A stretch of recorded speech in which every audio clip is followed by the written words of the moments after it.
Hey guys, and welcome to Little Black Book 91. We are here giving you guys a live on Ready to Love, episode 7.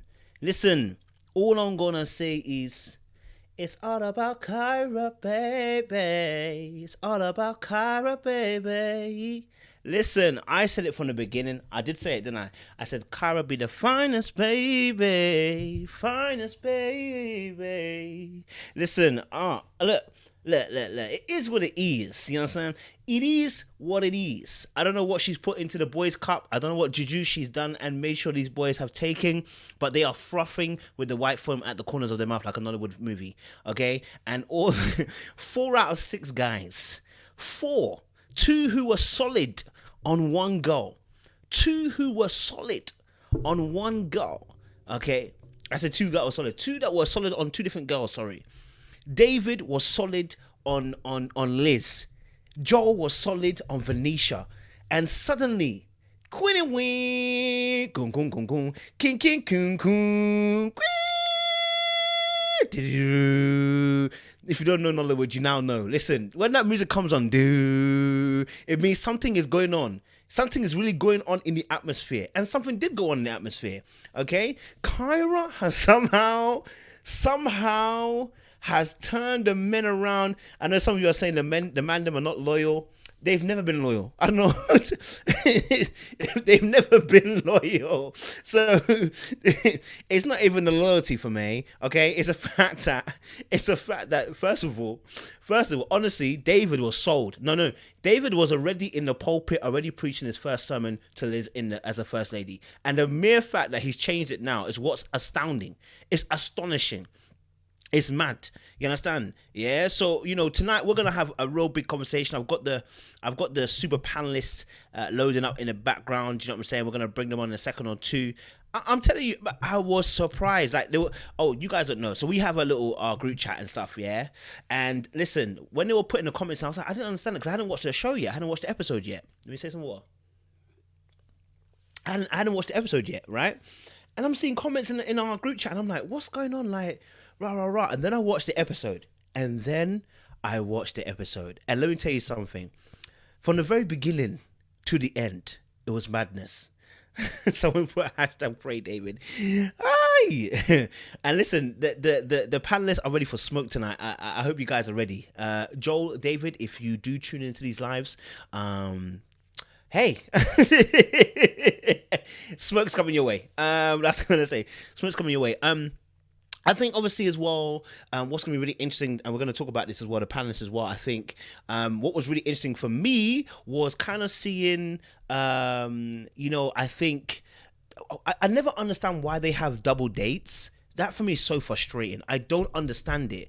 And one of the things I'm starting to realize about Ready to Love and Own TV, they need to fix up. Okay, look, your editing team is all over the shop. Yeah, if you know people are having dates and you know that the final result's going to be X, Y, Z, why are you not showing us these vids? Like, it doesn't make the thing any more exciting. It just makes it more annoying. It's like you're not showing us the progression of these dates. We're here to see people progress in dates. We're not here for all the madness that you want to bring. We're not here for Love and Hip Hop. If you wanted that, we'd have gone for Love and Hip Hop. What we're looking for is a mature dating show where we can look into it and say, oh, I mean, this is cool. Some people get along, some people don't get along. That's what we're looking for. Your age range that you're aiming to show at oftentimes are 35 plus, oftentimes. I'm going to be honest with you. That's the age range of Own TV, right? Why are you showing us trash TV? Because that's all it becomes when you put people and you don't show the dates on how they progress. And suddenly today it's Kyra Nation, it's Kyra Lovings, it's everybody wants Kyra. Like all of a sudden. But all you had to do was get an editor who's going to edit some of the clips in that people want on a date with Kyra and see the connection. Because it's not connecting for us. Do you know what I'm saying? So Own TV, if you do want to if you want to better your show at this moment, please. I can see you're heading towards Love and Hip Hop. Can you come back? Yeah, get it back. Season 5, come back. I see you're already hosting for DC. Get it back. Get the editor back on point who's going to choose for great content. We don't need Love and Hip Hop. We have that already. It's got its own lane. We don't need RHOA. It's got its own lane. Ready to Love is meant to be for a mature audience who are looking to see dating on a mature scale. All right. So let's hope that next season you guys get it right for DC, because right now it's getting a little bit trash. You understand? It's getting a little bit trash with the editing and them things there. You understand? It's a bit drama. All right, cool. Let me get my panelists on. Let's get the conversation flowing straight away. I know they're coming with the smoke. I know they want to come with the smoke, man. Do you know what I'm saying? Listen, I'm just going to be honest with you. If you're an audience member and you like David, and you like Joel, I'm just going to be honest with you. Tonight it's going to be sticky, okay? If you are a family member, a friend, a cousin, an auntie, a mother of David or Joel, this could be sticky for you, okay? Please don't fight in the comment section. There's no need, okay? This is just our thoughts and our opinions of what we're seeing on the screen. If you want to fight anybody, fight Own TV for showing them in this light. We are just commenting on what we see. All right, cool. All right, yeah, beautiful, lovely stuff. All right, let me get my panelists on to the show. You understand? Let me get them onto the show. You know what I'm saying? Like, you know, it's let's get a conversation flowing. Guys, make sure you're ready to like this channel. Listen, I see 166 of you guys are in the chat. Like the live and let's get the show popping. Like the live, guys. Press like if you're on your TV, if you're on your phone, if you're on your Xbox, PS4, 5, whatever it is now. Press like on the screen and help us out, because you know what? It helps with the analytics and it shows that you guys like what we are doing as well. So I've got my panelists ready. I see they're gearing up. I see they're ready to do rounds and to do some break-ins tonight. You understand? So let me introduce my first person. Listen, you know this person straight away. You know, surgical. You know what I'm saying? Medical. You know what I'm saying? He's incisive. In fact, I don't know what's happened to him. I said it last week. I don't know what's happened, but something has got into him. The hot chili pepper has arrived in him. You understand? Now he's steaming hot whenever he touches the mic. You understand? I want you to welcome to the stage, Onu, baby boy. How's it going? It's going smooth, sir. It's going smooth, sir. Right. I see you got headphones today as well. You ready, Chris? I'm gonna have to be ready. Is that tonight. a pen I see as well, bro? You got notes? I got notes. Oh my God! Like, I had to go back. The last 5 minutes, actually, before I was like, "Oh Lord, I have to go back and watch this over again." I have notes. I have notes. I have notes. My God, it's gonna be interesting. I'm ready. You ready? All right. Appreciate my done. Our next artist to the stage. You know what I'm saying? We're on smoke tonight. So my next artist to the stage, baby. Okay. Listen, it's our resident prayer warrior. Okay. She comes correct every time. Fire comes from heaven. And it cinches anything that it touches. You know this woman, the queen. You understand? The one that comes through. You understand? And drops bars of gold onto the set. I want you to welcome to the stage, baby. Oh, pray for David indeed. Pray for David indeed. Hallelujah. Father, we thank you, Lord Jesus. Welcome to the stage, Araba, baby. Cheers. Hello. We say it says, oh, okay. Oh, this is cute. The black and the white, baby. Oh. I'm telling to Joel, I need to stop. Joel has been influencing me every time I watch him, baby. And now you don't like him, so we can't say it anymore. All right, cool. Oh, yeah. We have a lot to discuss tonight. I'm hearing you. I'm with you. Appreciate you, sis. Appreciate you. Next onto the stage. Listen, it's all right. This is where the money resides. You understand? I know. She is also someone big words. You know what I'm saying? Sometimes I have to open my own thesaurus and dictionary to make sure that I heard what I heard. Sometimes I'm just not on the level. You understand? She takes it up that another notch. You understand? You know, when there's certain words that you don't even realize are in the dictionary. Last week she brought negging to me. I've never heard of negging. I didn't even know what a neg was. You understand? I'm learning every time I'm on the panel with her. You feel me? Yeah, so we have to invite our residential. She's a doctor, you know. She doesn't know it yet, but she's a doctor. Yeah, she has a doctorate. You understand? Because the way she talks, education, I know has hit her correct. You understand? This is how you use the big words properly. If you want to know how to do it correct, you have to follow our resident sister, Kenny, baby. Hey. Hi. Hello, everyone. Hey, family. Araba, looking like a painting as usual. Okay. Thank you. Nobody before you. Come on, girl. She said a painting. A painting. Come on. Too kind. Too kind. Beautiful, My girl said a girl. You too. Thank you. Hey, Coach. Hey, Anu. You're right, Kenny. Hi, Kenny. Oh. We love Hi, each other Kenny. on this panel. We could disagree, but we love each other, fam. Come on now. Ping ting. I love that. That's a new one to my dictionary. Ping ting. Hey. Come on now. All right. Appreciate Ken. Appreciate Onus. All right. Cool. Next person to the stage, baby. Okay. You already know what it is when you have this person. You understand? Is it orgasm? What is, how do you sound the word? Orgasm. When you hear the person speak, you understand? When you hear the soothing waves, okay, that enter to your eardrum and vibrate accordingly at a certain frequency that makes you feel relaxed, you know who's talking. You understand? You know when you have to do this. Oh my God. I don't even know what she's saying, but girl, you talking sense right now because it's hitting the right eardrums. That's when you know this person is speaking, you know, fam. Aside that, she talks absolute sense, you know what I'm saying? And wisdom always comes through as well. We want to invite to the stage our queen, Shanae, baby. What you talking about, girl? Good evening, everyone. Good evening. Dr. Araba, Dr. Onu, Professor Kenny, Professor Kojo. So good to be in your presence on this evening. Thank you for the title. I'm just a humble servant of the Lord. That orange looks amazing on you, sis. You look good. You're always glowing. You look great. You do look great. Thank you, sweethearts. I appreciate that. I'm trying to get my orange on like Kojo. They say, I hear you. Stay hydrated. Onu say get his title right. It's Dr. Amadi. Okay. Dr. Amadi. Sorry. Choose her. Dr. Amadi. Dr. Amadi. Sorry. Okay, Let me correct it in the chat. No way. Sorry, sir. Sorry. Dr. Amadi. We'll make sure next announcement you'll get it correct. You get me? Appreciate you. Love today. All right, cool. Our last residents, come on to the stage, baby. It's our resident sniper. You know what I'm saying? Listen, she shoots from far, but never misses. You understand? Here, the bullets always fly and they hit the target. Dead eye, shot. When it goes round, ricochet, but it still hits. This lady here, whew, my God, the smoke is truly raw with this particular person.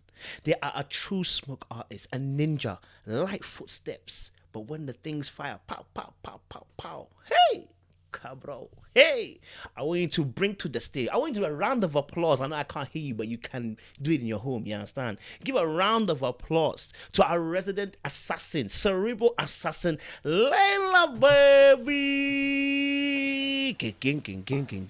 Hi, everybody. Hey. Thank you for having me on my first Ready to Love live. First one. Oh, so this your first one? It is. What? First one ever. Yes. Welcome to the dark side. Right? Right? What a perfect episode to debut. I had to do it. And we love to see it. We love to see it. Layla said, let me in. Put me in the game, coach. Yeah. I did not know it was your first one. Later, welcome. Fantastic. We spend so much time together. I almost forget that not everyone does in the same lives. Man. Right. All right, cool. Okay, cool. Do you know what? Let's start the conversation strong because you know how we have been talking in the chat and I know you guys have been going off. Okay. And we're going to start with the whole madness with David and Liz. We're going to start there. We're going to start with David and Liz because our resident pastor, okay, had Liz all wrapped up in episode 5, okay, at 21 minutes on the clock, okay. I remember this because I did a review and I watched it. Episode 5, 21 minutes, guys, on the clock. He said, and I quote, going on to the 6th second, he said, Liz, he said, listen, everyone's going to think that we're together and I want them to know that we are together. That's what he said. I'm not misquoting now. That's what he said. Okay, and then fast forward now to episode 7 when they're now sitting at the table and he's talking about how he's not sure if this is what he really wants. Now, ladies and gentlemen, obviously, then fast forward again to the 42nd minute where he talks to the guys and says, guys, hey, I guess we'll all go with Kyra, aren't we? And makes it into a joke. Suddenly Liz is no longer existing. 35th minute on episode 7, he then says, I kind of didn't say anything about Liz, so Liz is gonna potentially could be end up in the bottom, and it's because I kind of didn't say anything. All right, that's a quick roundup, guys, of what happened with David and Liz. Now, I want to ask you guys first and foremost, what is your thoughts around David's sudden switch now concerning Liz, especially if we saw the little ending as well, which is potentially next week's episode. What's your thoughts? Oh my days, the panel is moving mad. Okay, let me go to my top right. Pray for David, because you had a lot to say in the chat, so I want to see that smoke start from your ends. Pachoo. Why is it every time I'm like, man, don't let them come to me first? They come to me first. The more you say you don't want it, you know what I mean? I'm ready. I'm not surprised. David is the literal representation of a man who will waste your time for years. He will waste your youth. He will waste your energy. He might even waste your dollars, but that's into the stars before we even get there. I was disappointed because of this man's quickness to claim Liz at the masquerade ball. So you wanted to put your stamp on Liz. You wanted to show everyone that this is mine. No one touch her. You're sending the message to everyone that I'm going to invest in this person from here on and here out, right? So now you actually have to match up to that energy, David, and you fell short. You fell completely flat on your face. You didn't have to do that. You did not have to brand this girl as your girl, and now you have sabotaged and jeopardized her ability to make solid connections with everyone else, because now they're thinking this is David's girl. That's number one. Number two, when he mentioned Kyra's, and I'm going to be all over the place because I watched this episode and I was just hot. I didn't take notes. The analysis, I'm past analysis at this point. I want to fight. Like, I don't understand how, when he named Kyra as someone he saw himself going off into the sunset with, the amount of confusion. Kyra where? Kyra how? I can believe Joel and Kyra having dates behind the scenes. I can believe that. I can believe that Kyra probably has talked to some of the other guys, entertained some of the other guys, because she said she talked to Dietrich. And I didn't see it, but I believe it, right? I believe that she's obliged so many people's interest that it's a possible. Kyra, I don't think Kyra will ever check for David, so I don't believe that there was ever a connection there. So for him to choose her name, it was intentional. It was to get back at Jason, because you are so upset that she was kissed by Jason. You decided to be petty in that moment. That is what it was. Let's call a spade a spade. You decided to be petty in that moment and get underneath Jason's skin by saying Kyra. By saying Kyra. So I pretty much saw what a lot of you guys have predicted in Jason. I saw a emotionally broken aspect of him. I saw a side of him that might have been controlling as well, because he, the way he tried to navigate that situation to me was just like, let me do what I can in order to, come out on top. You're trying to. You mean David? Yes, David. Oh, sorry. Yeah. Yeah, David. And so, and just with the previews going into next week, I can already see that this man is actually dangerous. He's actually dangerous. This is why my name for tonight's live is Pray for David, because what I will not do is be okay with you spewing your negative, toxic energy onto these innocent women. So we're going to pray for you. We're going to pray for you that God shields you with armor and shields these women with armor, okay? Because you're dangerous. You are so dangerous. He didn't even have a conversation with Liz. He didn't have a conversation about the kiss or how he was feeling. Or if you were so into Kyra, then that should have been a conversation like, hey, I know we've been doing this thing, but I'm going to rock it this way. There was no warning. Complete blindside. Okay. And I'm so confused as to how people join the show and decide to take their time You joined an expedited process. You went on national television to claim to the world that you are ready to get into a relationship and get married. There's no taking it slow. I'm sorry, there's no taking it slow.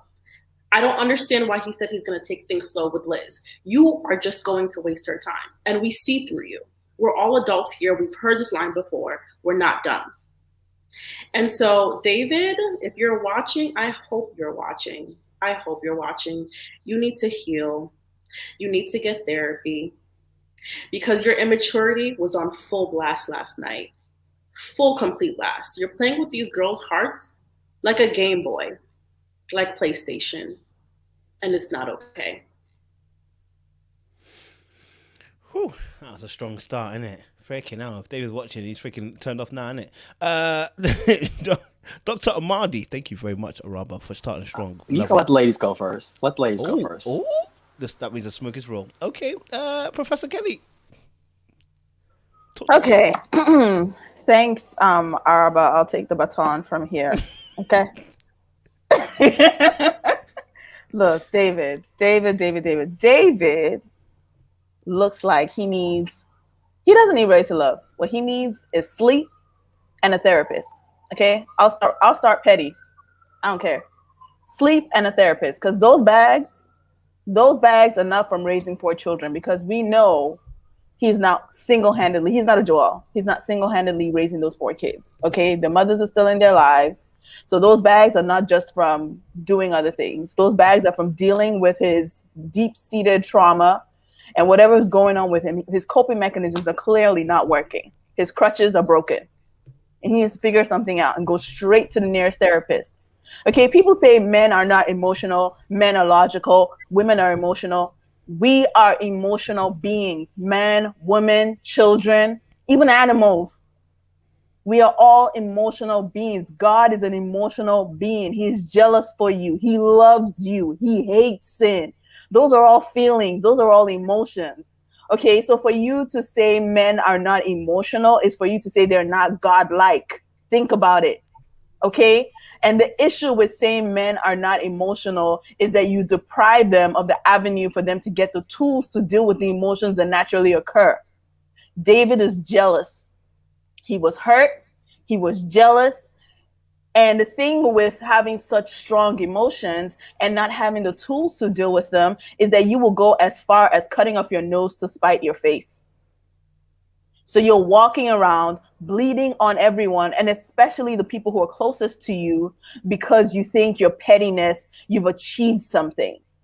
And so everything that we saw David do is a man who is building a whole bunch of emotions, has no tools to deal with them, and he's just lashing out. He was trying to punish Liz. For what? For dating on a dating show. He has a severe Madonna whore complex. For those who follow us on Maps, I've talked about this before. It's when people see women in a dichotomy. They don't allow for the gray. They don't allow for nuance. It's either she's Madonna, which is another way of saying Mary, and she's, pure, wholesome, a virgin, never been touched, whatever, or at least represents that respectability, or she's a whore. She's busting it wide. She's, whatever crude language you want to use, right, to describe it. And David has seen Liz initially as being Madonna, as being this Mary, as being this puritanical princess, despite the fact that she's a mature woman and she says she's had sex before. But in his mind, he had envisioned her as being pure in his narrow-minded definition of it, not in the redemptive state of Christ transforming and redeeming you despite whatever your past has been. He saw her as pure. And when she showed that she's a human being who is dating on a dating show, the same dating show that he's on, where she gets to talk to other men, where he gets to talk to other women, and she gets to kiss other men. Now, whether or not Jason kissed her or she kissed him, I'm not even going to go there. Why? Because it doesn't matter. He could not deal with the fact that she allowed herself to be kissed by someone else. So now automatically she's turned into a whore. She needs to be punished. She needs to be stoned. It's akin to the same story in the Bible where they bring the adulteress to Jesus and say, according to the law, she needs to be stoned. He, in his self-righteous brokenness, decided to bring her to the men's lounge, which was his place of judgment, for her to be metaphorically stoned. And so he is gleeful, man, we're going to all choose Kyra and walk away. He's gleefully saying that he, in his chess move, has intentionally put her at the bottom. That is vindictive. That is vindictive. And I know this is not life or death, but this is a testament to his character. And ladies, if anybody wants to give him the benefit of the doubt, I rebuke the spirit of Paige. I rebuke it. Stop it. We heard his wife's podcast, and people were saying we haven't heard his side of the story. We haven't we haven't And so a lot of us were treading lightly. These are in his own words. Catch this. Even in the men's lounge where he chooses Kyra, do you know what this man says? I will quote because I typed it out. Man, how many connections Kyra got? How much time in the day she got? Dude, she got the same amount of hours in the day as you. She got the same ability to flip-flop as you just have. How do you judge Kyra and not judge yourself for what you're doing to Liz? How do you say Kyra's my number one, but at the same time, she's still a whore? How do you insinuate that she's still a whore? Excuse me? And then his friend, his two friends that came to see Liz, you know, the lady treated things, you know, respectfully. The lady was a nice woman. She looked beautiful. I love what she was dressed as. The man, on the other hand, was already quick to jump to stereotypes that because Liz was single at 40-something, no drama, has kept herself, that she must be crazy. See, you are the company you keep. Because that is David's company. It does not matter how many Bibles he thumps together. That is the company he's keeping. Yes, Mr. Man in the blue who happened to just be on the show for free drinks or whatever, you are catching strays. Yes. Why? Because you should have been a lot more careful with your choice of words. This is a lady.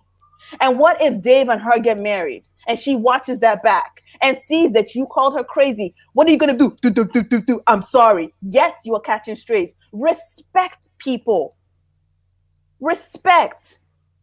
You can tell this is David's company. So it does not matter how many fedoras he wears, what kind of good clothes he wears, whatever he spit shines. What we saw, he did more damage than his ex-wife could have ever done with 1,000 podcasts. And I'll stop there. I said there's going to be stray bullets going everywhere for everybody tonight. Can I pick up the baton here? Oh, go ahead. Wonderful. David. Oh, David. You're on a dating show where the objective is to diversify options and nail it down to 2 at the very end, which you're a good 4 to 6 weeks out from. So one of your potentials, even though it seems as though that's the only real connection that you have on the show, goes out on another date doing what the show format is called for her to do. And out of either her just transparency or, you know, some may say showing you respect, she lets you know about what happens on a date of hers. But she must have known she needed to do that because she knew something about you. Because she added, after telling you that she shared a kiss with David, that her heart was with you. You know why she told you that, David? Because she knew you needed that reassurance. Liz is already hip to the game that she's going to have to affirm you and stroke you and build you up. Why? Because you're broken and you're not healed. So when the words, "you're in my heart," fell on your unhealed ears, you couldn't process that. That wasn't enough for you. That sent you on a tizzy. You said in the men's lounge, it's just, you know, that kiss with David is just really weighing on me. It's weighing on you. So then when you're called to the carpet and told, who would you pick today? You reached around to the crack of your backside and said, Kyra. Who said that in my Portia voice? Maybe you all had a date that wasn't shown to us, but I'm going off of what I've seen. Who said Kyra? And what's interesting to me was that if all it took for you to be weighed down about your number one up to this point was a kiss that she shared, what are you going to do when you find out that Kyra shared the same kiss with the same gentleman, Jason? Or are you going to drop her too? We'll see how that goes. On your way out next week, we're all praying that you get the help that you much need, because what you showed us on the episode was the personification of the old adage, hurt people really do hurt people.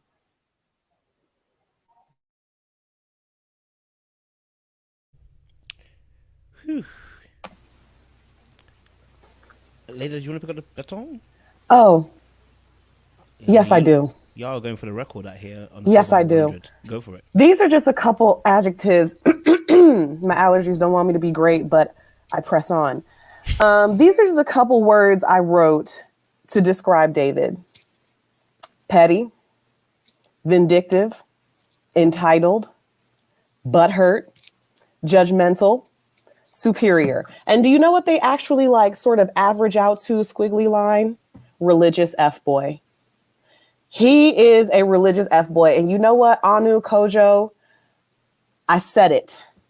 I said it from the first episode, and I knew that it was early. I knew I only had a little bit of evidence, right? To be like, nah, he's giving me religious F-boy signs. See, I would know. I was telling Kenny earlier, the discernment to suss out a religious F-boy didn't come for free. It came from years wasted with a person who is so tangled up in their own skewed ideas of male-female relations, their own skewed views of their responsibilities as a Christian man and what that means for relationships and how they treat women and how they view women. He had the signs, right? And I knew it was early. And that's another reason I didn't want to jump on any Ready to Love lives, because I know myself and it would have come out and y'all would have been like, oh no, blah, blah, blah. But look, the podcast, first of all, was put out in December of last year before the show aired.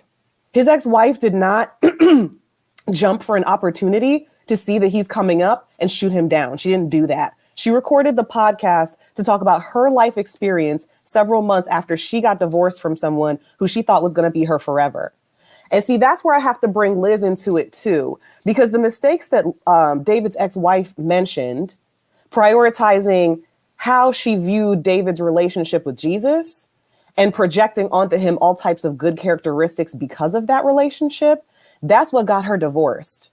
Because when she actually started to get to know the man, she realized this is not tenable. This is not a tenable situation. Like, he does not really have views that are in line with what I believe I should be with in my life, how I should be aligned, especially given her own relationship with God.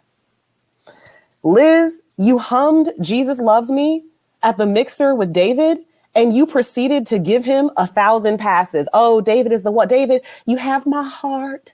I did kiss Jason, but I'm so sorry. You still have my heart. Why? Like I said, why? Why? Where she messed up is when she apologized for it. You are reinforcing his notions of entitlement. You are reinforcing his right to be jealous, and he has none.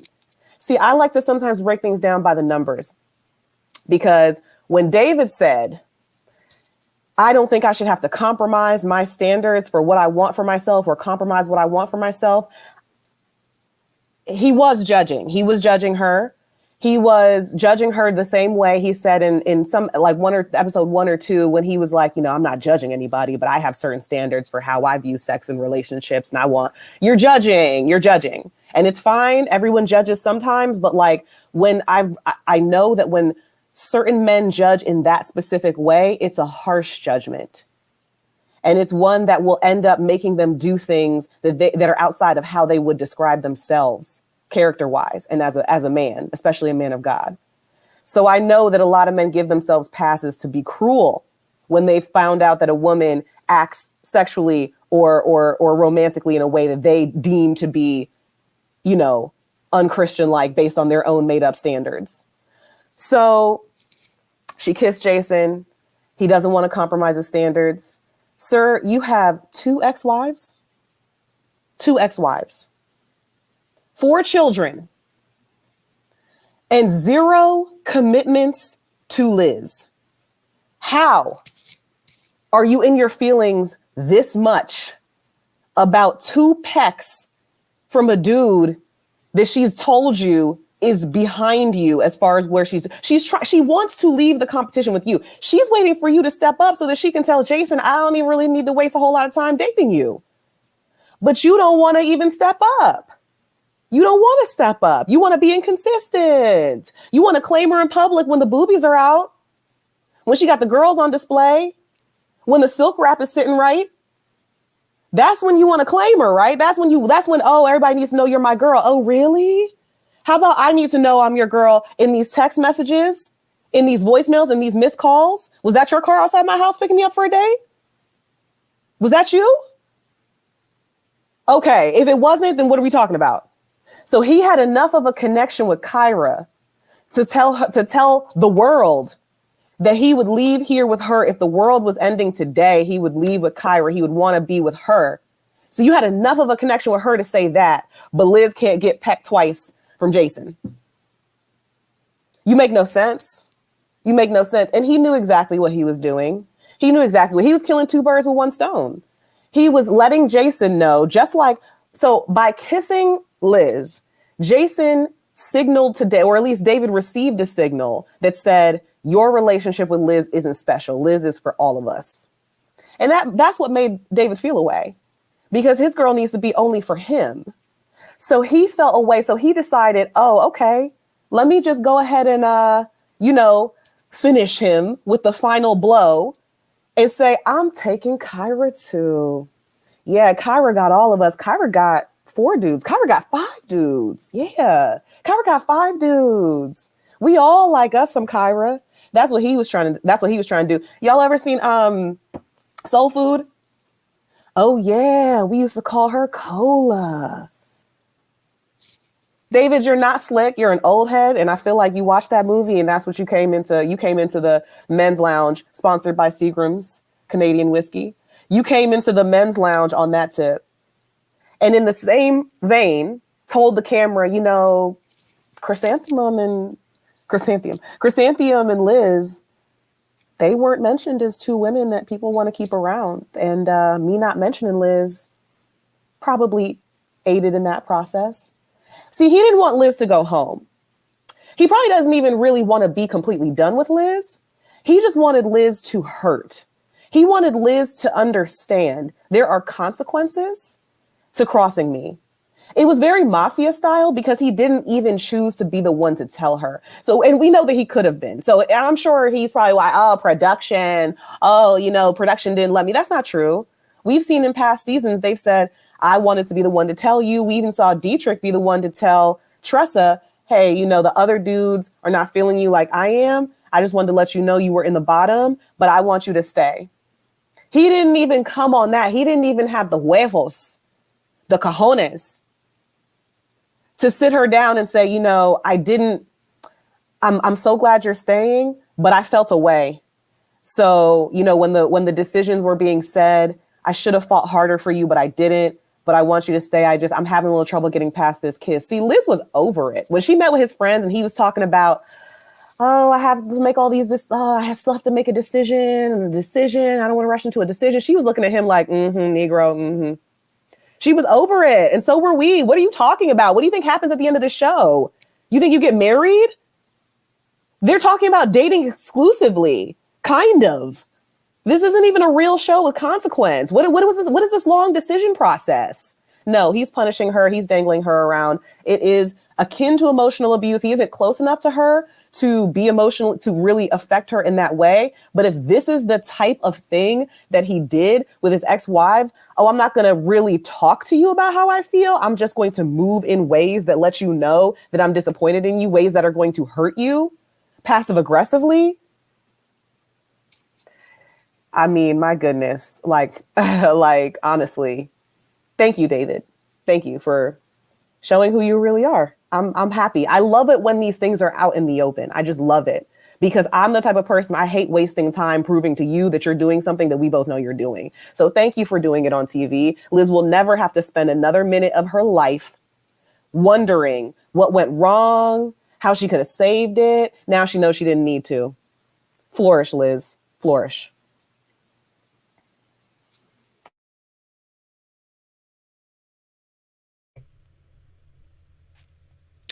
Oh damn. Doctor Amadi, would you like to finish the last leg of the run? All right, I'm gonna try my best. I don't know how I can follow these lovely ladies tonight, but there are three words I heard coming through most of these statements: being a man, high character, and value. And what I was taught or raised is if a man knows something that he wants, he's gonna go after it without any hesitation. My question, ever since this masquerade ball, what has David done to say he's a high value man or a high character man? Because what I'm seeing is immature moves and immature understanding of himself throughout. It was the fact that Liz was able to have a date with another man that's made him feel jealous. And again, rightfully so. Men do get jealous. That's not my issue with David. My issue with David is, again, he hasn't addressed the issue with Liz. And like when I rewatched the episode again a second time, I realized his friends are pretty much giving us clues here. This guy's closed off. He's making himself unavailable to love, whereas Liz is doing everything she's trying to do to find a possible mate. So this value of him being a man or him doing things as high character needs to be taken off the table. We need to just look at him based on his actions, and his actions are telling me he's not the person or the man we think he is. I think a couple episodes I said like most guys choose easy, comfortable, then difficult. My question is he making mature decisions or immature decisions? Because he hasn't addressed his feelings to Liz. She hasn't told him exactly what he wants from the relationship with Liz. He saw Liz, he tried to take it away and claim her. But he never ever let her establish the relationship. So again, she's out here doing what she wants to do to fulfill her life. We're now going to chastise her for that, but not David. Someone who's emotionally unavailable, who doesn't want to commit to one person, and now has told the world that, hey, there's another person out here I'd rather be with. Okay, I'm done. Whew. Hey. Can I add one last point, Kojo? Go for it. Ooh. I think the most disturbing thing about what David has displayed to us last night is we're actually seeing him crumble right before our eyes. We're seeing him break down. And instead of for him to take responsibility for his inability to love or be in a position where he's ready to love, he is putting the blame on people like Liz and creating negative narratives and labels for people like Kyra. That, to me, is the ultimate F-boy. The ultimate. For you to have the unmitigated gall, unmitigated pure gall, to hide your actual shortcomings and disguise them as Liz's failure to play her position as a woman. To me, you are disgusting. You are literally disgusting. And I'm trying to be careful with my word choice because God is still working on me, but men like him need to be neutered, okay?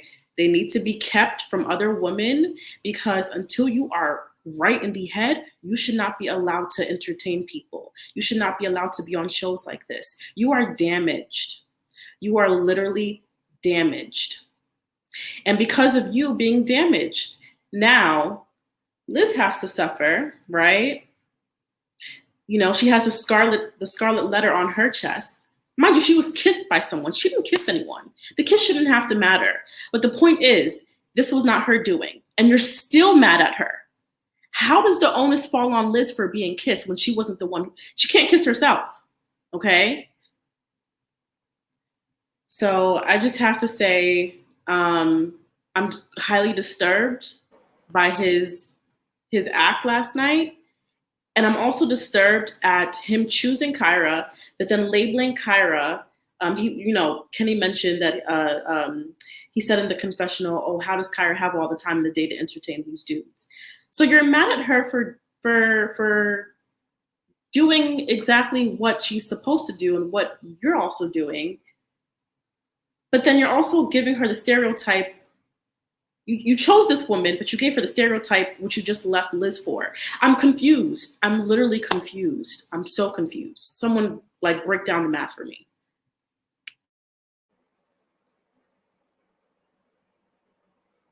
My question for David, I don't have an answer for that, Araba, because that's what David and his therapist to work through. But my question for David is, without Jason, without Kissgate, why is he inconsistent? Why? Why?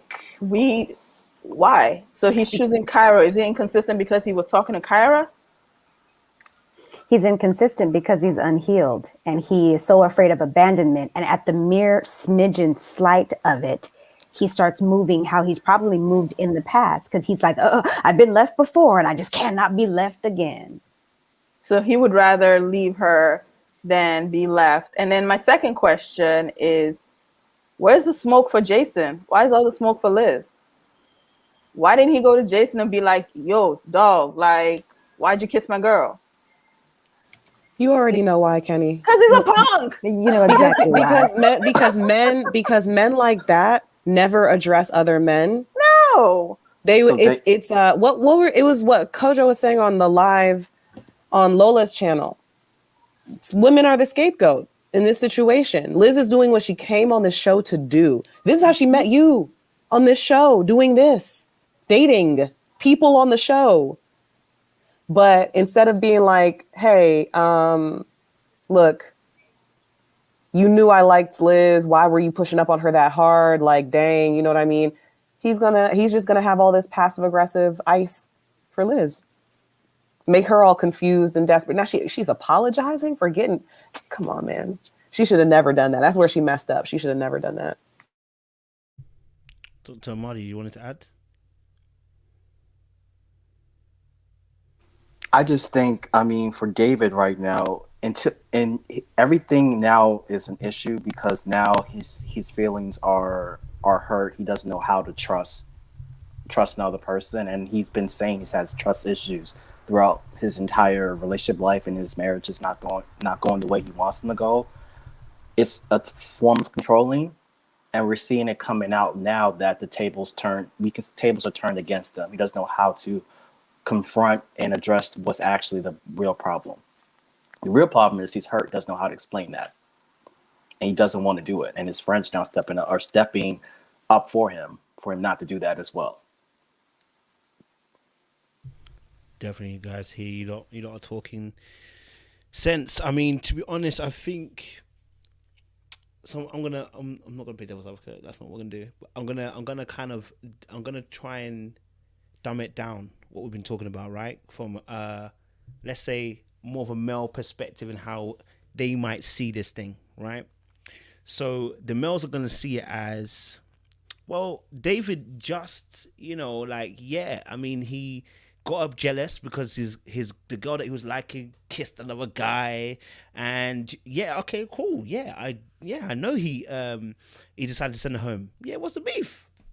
He sent her home. It's a competition. It's a game at the end of the day. Like, if you're not going to play by the rules, I want you to play by what? What's the big deal? What's the big deal? You got sent home. What's the big deal? And I want to be able to kind of address it, because I think I hear all of you. Just that when men are going to hear this, they're not going to take a word of what you lot just said. Because whenever for instance, when you label someone like we said David has abusive tendencies, the first thing, all he hears is, I'm an abuser. And it's like, bro, you've got abusive tendencies, bro. Like, there's things that you're doing that are controlling. It is a form of abuse, right? But all they will hear is the label. So it's going to get really difficult to kind of hear what we're actually saying. Because I agree with all of you, and I receive everything you're saying. I think a lot of men who listen to this might not be able to understand it and think it's just game. But we're like at 40 plus now, yeah? We're not 18, where we're kind of ignorant of our behaviors and a bit silly about behaviors. And this also, I just want to just in case David ever watches this, this is not an indictment, but it is a read. So we are calling out the behaviors which are problematic when you're dealing in romantic relationships. You may not be this way with your congregation, but we're not questioning your congregation. We're talking about you dealing with your one-to-one relationship romantically. You see, because when you are dealing with the romantic aspects of a human being, the vulnerabilities are completely different. And that's where we get to see the bare naked person and how you react when you are vulnerable. And what we're kind of saying to you, David, is that when we're looking at the behaviors, bro, it's not good. It's not good at all, because what you chose to do at a point in time, you know, with the whole Liz situation, he might have saw it as, I'm kind of exercising my right to let her be at the bottom. But it's not just that, bro. There were added things that you were adding to that, which became, quote unquote, abusive. And I know it's going to be hard to receive that a little bit. So let me take that abusive title for you. Let me explain the behaviors that we're talking about. There was manipulation involved. And the reason why there was manipulation involved is because when we look at your relationship with Liz, I've always said this, you made a grand gesture of a claim verbally to the person. You said you sold them an item and then ripped the item from them, right? Let me put it biblically. Satan gives and takes. He wants to give you a little something, but he really wants to rob you. And that's actually what you, in a sense, done. You've actually put a hole in the person's pocket and said, here, take $1,000. Take $1,000, knowing that the pocket's open and the £1,000 is going to fall out of his pocket and you're going to receive it back to you. And that's actually, in a sense, what you've done with Liz. The way that you behaved. First of all, you were inconsistent. So the kiss actually is irrelevant, because you actually were being inconsistent before the kiss happened. And then you found out about the kiss. And this is why it looks really condemning. It's like you found out about the kiss and then you had no reason to mention this in the actual boys' lounge. The added part is this. Liz told you about the kiss. All you had to say was, yeah, Jason, Liz told me about the kiss, so it's cool. You then went further. I felt like this is where you were showing your I want to say vindictive. You might not see it as that, David. You might see it as I was in my feelings. And you were, but that still can be vindictive if you're in your feelings. We've all been there, right? So then when you then say, but then she told me that, you know, she's with me. You know, her heart's with me. Who were you sending that for? Because they didn't need to know that. Only Jason knows that he kissed you, and maybe he told other guys, but he's kept it quiet. But he didn't need to hear that part of the conversation.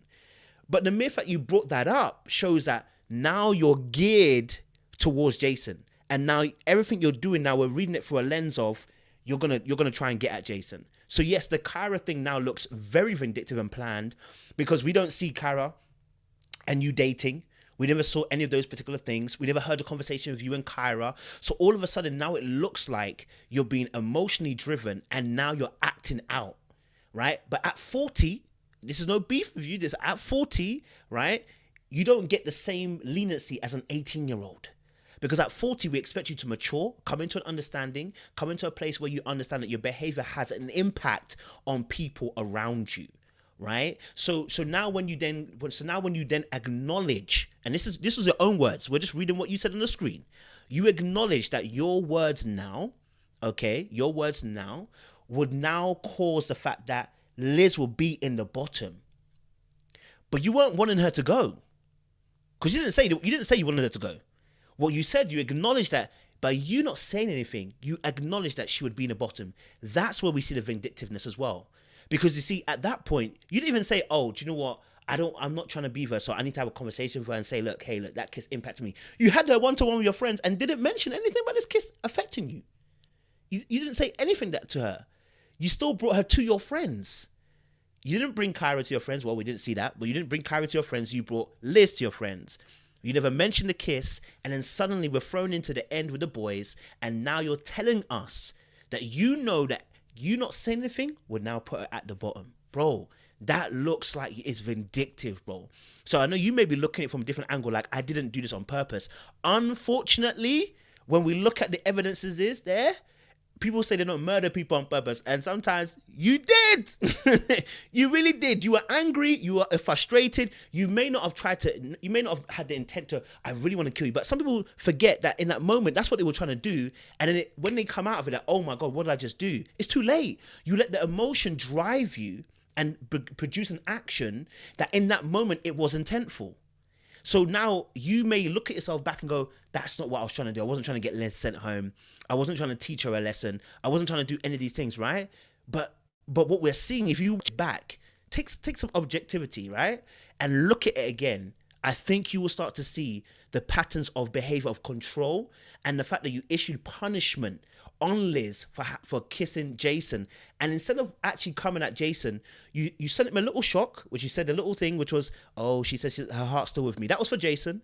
And then what you wanted for Liz to finish her off was to make sure, I'm not going to say nada. I'm not going to vouch for her at the very end. When they say who's at the bottom, you were meant to vouch for her. You didn't vouch for her. Ron is fighting for Chrysanthemum harder than you fought for Liz. That's madness, bro. That's do you see what I'm saying? So right now, bro, we are looking at your behavior and calling it and saying, bro, if what your ex-wife had said, because I'm putting it real, the ex-wife, what she said was right before the show actually kicked off, and your side of the story hasn't been said, but your behavior is the other side of the story, and your behavior has said what she said is correct. So what we're asking for you to do now, bro, is maybe go and spend some time in the wilderness, in the mountains, okay? And heal, right? And heal. Because otherwise, it will be another woman that will end up in this position. You're probably saying to yourself, this is not how you act regularly, but this has exposed how you do act in these scenarios, bro. So I would say that to you, bro. Listen, take time, go out there, go and heal, go in the mountains, go to the very top of the mountain, yeah, where the air is thin, yeah? Breathe it in. Take stock. Fast for 40 days if you need to without water, if you need to do that. Whatever you need to do, bro, that's going to work for you to recover. I'm promising you need to do it because someone else will be a victim of this. Do you know what I'm saying? All right? You're not going to go to prison for this, but you are going to hurt somebody who's going to be locked in an emotional prison because of your actions, right? And that's any man now who's doing this. We can't be foolish at 30, 20. You're 30, 40, and you're still behaving like this, like a young 18 reckless boy. Can't run. There has to come to an age of maturity. All right, cool. We was talking about David. The next person is going to be another one. The men are getting it tonight. Let's talk a little bit. Let's talk a little bit about the other young man.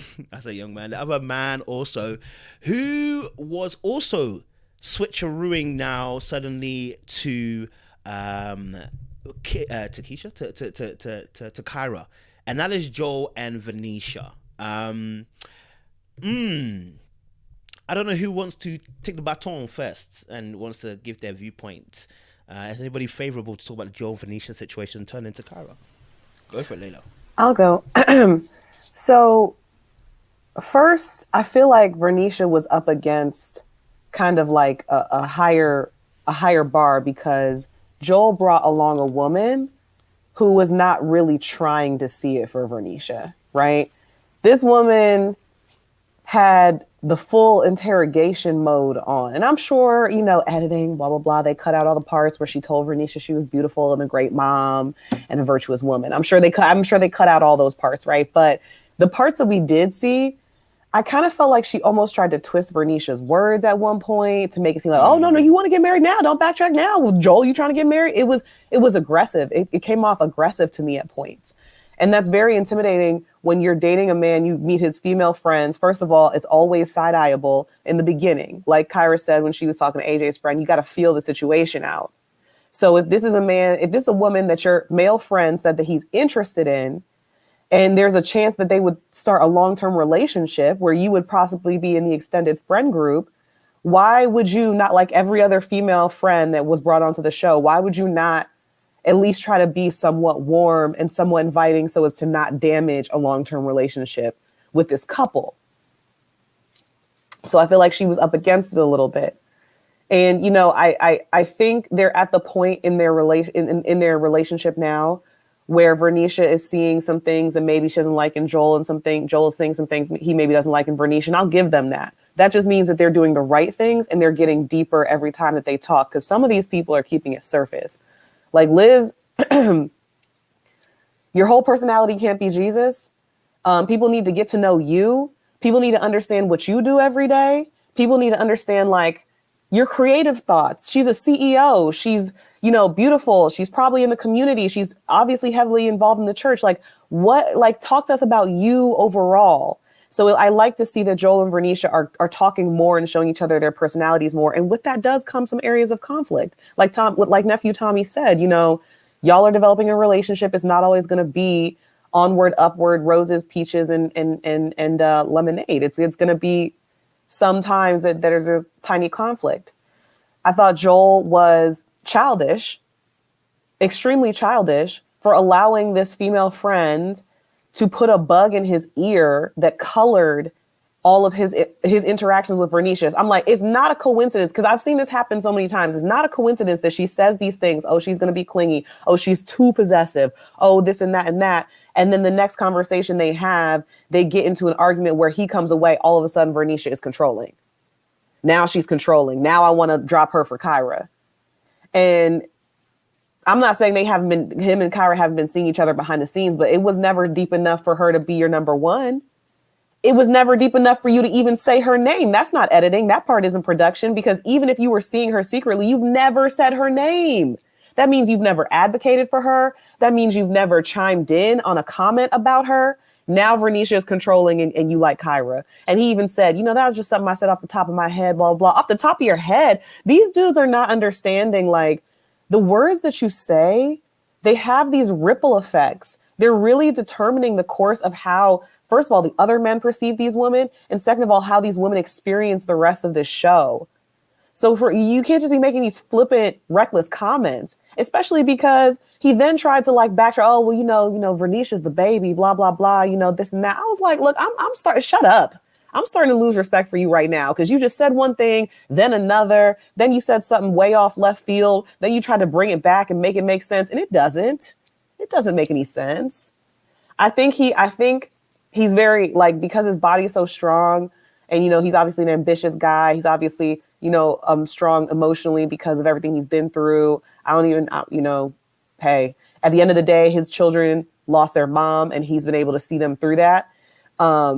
But it just seems like this whole, like, this pattern of how things happened, at least the narrative that production showed us, and that's all we can go off of, the narrative that production showed us, showed me possibly some weak-mindedness. Or maybe you were just getting ready to drop Venesha anyway. But if that's what it is, and say it with your whole chest. Say it for what it is. So yeah, I don't, you know, I was disappointed in Joel. I felt like a lot of the dudes were being reckless this week and childish and petty. I hear you not. Should I go for it? Yeah. So those Seagram's bottles, I know it was whiskey, right? But I felt like it was just bottles and bottles of pettiness, and they were just drowning themselves in it. Can I get it on ice? Can I get it neat? I mean, it was just like, okay. So with Joel, you know, we've been following his narrative and to a degree having some sense of like, oh, right. Because in the way that the narrative was given to us, you were kind of led to believe that the reason why the marriage between him and his wife didn't work out was because she passed, right? And yes, we know she did pass. But if you do a little internet searching, you'll find out that they were divorced prior to that. So I, for one, would love to know what was the reason behind the divorce. And it was some years before she passed as well. So again, just like we're wondering what happened with David's previous marriages, Diedrich's previous marriages, love to know what happened with Joel and his wife prior to their divorce. And I'm not going to say any more prior to her demise, because that's not why the marriage ended. And so for me, I don't know. He talks about how him and Vern were on the phone talking a lot. We're never going to know what was all in those conversations, but he discovered some things that he was starting to feel. And I know you all kind of felt it possibly during the scene. I was just like, so does this female friend of you like you? Because that's the energy she's kind of giving me. If you wanted her to be objective and to kind of, you know, give you some input around what Venesha's bringing to the table, she wasn't the friend for that, because she's already bent towards you. So yeah, that wasn't a good choice. And even the two male friends that he brought after this lady said all of her feedback, they were like, but it looks like she really likes you. Right. And I was just like, yeah, because she's only affirming everything that you mentioned that you don't like. She tried to call out she seems territorial. Did she seem territorial? Did she actually say she was a little territorial, ma'am? You were fed that. You're not breaking any ground here. My other issue with Joel was that, and I said this, I think the last time I was on a live, all that I've been able to see Joel like about Venesha is her body. It's in the way he hugs her. It's in the way he talks about her when he speaks about her. I'm like, you really like the way she looks, but do you like anything else about her, Joel?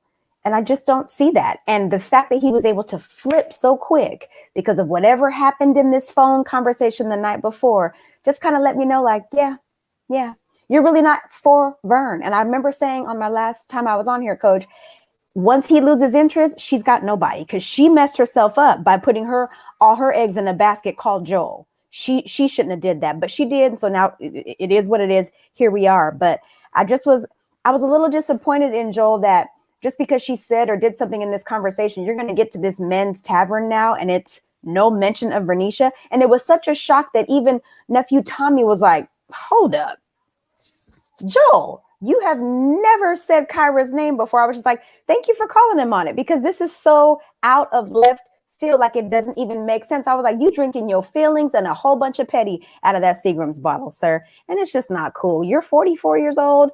I know sometimes we tend to expect more from a person that's older because we assume there's a greater level of life experience and maturity here. But in this instance, it was just, Joe, that ain't it. That ain't it. And that's all I got. Yeah, I'll try to keep it short, because Sinead, basically, you took everything that was in my mind and literally it came out. So for Joel and Venesha, the honeymoon stage is over. It's over. The googly eyes have come off, and now people are starting to peel back those layers and really get to see what's inside the person, and they're starting to not like what they're seeing, right? So I think Joel is one of those types of dudes who he likes girls who, they display themselves as like cool, easygoing chicks. They're not really concerned about you, where they kind of play hard to get. And then as soon as Venesha started to show that, no, I'm actually going to claim you. I like you, and I think that this can go somewhere, so I'm marking you as my territory. He was completely turned off. And I'm not surprised, because we see a lot of men do this oftentimes. Like, they love the chase, right? They love the fact that they can't get their hands on certain women. And when they do, and when this woman finally gives up, and when she finally obliges his interest, that's when it's just like, okay, this has become too easy. I didn't have to put up much of a fight. Where else can I find a challenge? Where else can I go? And that's really sad. That's really sad, because Venesha actually likes you, genuinely. I think with everyone else, it was cool for them to go on a date with Amber, and everyone loves his accent because he's a charming dude. But Venesha is thinking about you future-wise. She's had conversations about kids and homes, and this is a woman who was interested in building a foundation with Joel. So for him to pass her up because she might be territorial, it's so childish. It's the literal representation of like when you first start talking to a guy, everything is going great, but he'll see something that kind of makes him uncomfortable, so he ghosts you, right? And it's okay if you start to realize some traits and attributes about a person that turns you off, but there's a way to go about it. You don't just ghost the person. You have conversations. You talk about what you prefer and what you don't prefer. I think with Joel, he's not able to do that, right?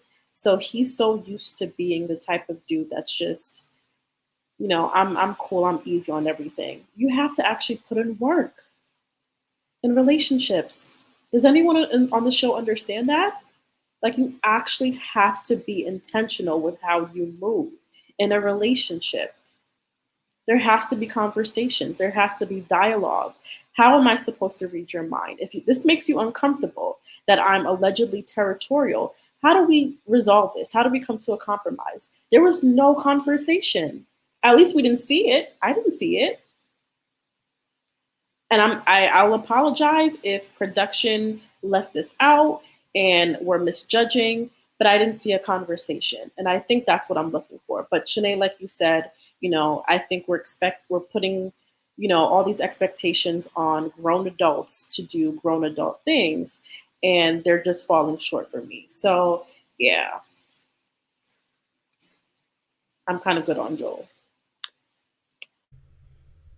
Cool. Anyone got an opposing view? Anybody in favor of Joel? Anybody not in favor of Joel? Or everyone against Joel? Wow, we've hit 1,000 people on this live, by the way, guys. Well done. Kenny, you want to go next? Oh, sorry. You're on mute. Okay. Bad, sorry. Yeah. Oh, no worries. I was saying, unfortunately, I'm not in favor of Joel because it's kind of hard to root for him. Although, in general, we've been rooting for him this whole time. So anyone who's just joined in your first time, like listening to the panel, like we're not bashing who Joel is as a whole. We're criticizing or we're critiquing his decisions, or right now, this episode right now, right? Or we're calling him out kind of on an immature stance, right? Not about Joel specifically, but just about what he represents. Side chicks or women who are potentially going to be side chicks, take note, right? When he comes to you and he says his girlfriend is this and she's territorial and she's clingy and she doesn't love him and she doesn't give him affection, or he says his wife is this and that, first question you should ask him is, why are you still there? Because you hear how Joel was calling out Kyra, but still saying Venesha's in the wings, that he just needs to go back and talk to her. We see this often. A lot of men use women as emotional placeholders instead of actually dealing with the emotion. They use women as an escape. So Joel, in this instance, is saying he's calling out Kyra as his number one pick if the world ended or if they had to leave the show, because in his words, the conversation is good, right? That's pretty much just saying she doesn't call him out. It's just generally easy or whatever. And that's because Kyra's mind, her fixation is elsewhere. Like, Joel isn't her number one. So she's not vetting him as hard as she'd be vetting AJ. AJ's calling Kyra guarded. Joel isn't saying Kyra's guarded because Kyra doesn't have any vested interest in Joel as much as she may entertain it. It's part of the game, and it's a dating show. So just a life lesson, like just in case, we didn't catch that. Like this is a microcosm of life, where a lot of times, a lot of what we're seeing is either a confirmation of what we suspect in terms of how men move, or triggering what we've experienced in terms of how dating is. And in this instance, Joel is trying to use Kyra as an emotional vent to escape instead of dealing with whatever tough conversation he needs to have with Venesha, who he claims to still care about. So ladies, if you're out there in the wings, being the girlfriend, just a friend who's a girl or whatever, and you're wondering why this girl is so harsh on this guy, don't believe him, because he's still with the person. If it was really that bad, he would have left. He would have been gone. Don't believe it.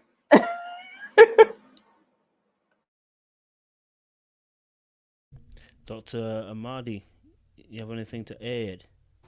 Yeah, I don't have much to add. Like this episode, again, it kind of caught me off guard because like we've never seen Joel and Kyra scenes until right now. So I want to know exactly what the conversation had behind closed doors. That Joel wants to clear things up. I agree, maybe he's not going about it the right way, but at least he wants to give an attempt to try to rectify the situation, whereas some other guy on this panel doesn't want to do that. So I think the smoke can at least wait one more week before we go all in on Joel. Let's figure out exactly what went left or what's not going right, because again, something is not clicking to me right now. Totally hear that. Ada, have you spoke about Joel? Did you want to add about Joel?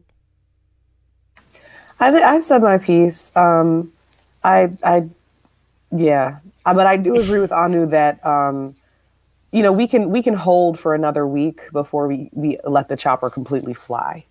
But yeah, he's on the list. Oh, he's on the list. Not first up, but he got 1 week. I hear you.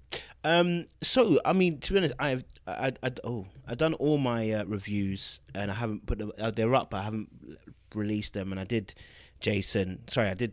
Joel, and interestingly enough, I'm not going to say I disagree with the panel. I'm going to say I have a different perspective, because I think your perspective is very valid. So I'm going to say I have a different angle that I saw it as. the problem with the Joel and Venesha situation is, like you girls have also clearly pointed out, Venesha has put all her eggs in one basket, and thus that means she has to apply pressure to Joel, because that's the only option she has. Whereas Joel is somebody who is open, not necessarily dating anybody else, but open. That's why I was surprised by the Amber conversation. And now the Kyra thing's going on behind the scenes too. So Joel is open. And what's happening, I believe, here is that the speed of Venesha closing in on him is too quick for him, because she has no options. Right? And I'll give an example. When he invited her over, when they asked her, who is Joel to you? She said, oh, that's my boo. No, and I know that's probably something endearing, but in his head he's thinking, darling, you're falling too fast. You're falling too fast. Listen, we can dance, have a nice out, you can have a chill, but you're doing too fast. Because I was trying to think, why did he kiss Amber? And in my head I was like, it still doesn't make sense. I know it's a kiss on the cheek, but you purposely chose Amber and kissed her and not Venesha. That's a conscious behavior. You know what I mean? And I think what he's seen is Venesha's falling, and the speed that she's falling at is quicker than he would like. And this is about control. So I'm going to be honest with you. I think a lot of us do this though. When we're the problem is that he has not a vision at the end for them two. That's the honest truth. He does not see the end being him and Venesha. That is why when the speed of Venesha is falling, it's affecting him. Because once you have a destinational path, if Venesha's falling quickly, you're fine. That's where you were going to.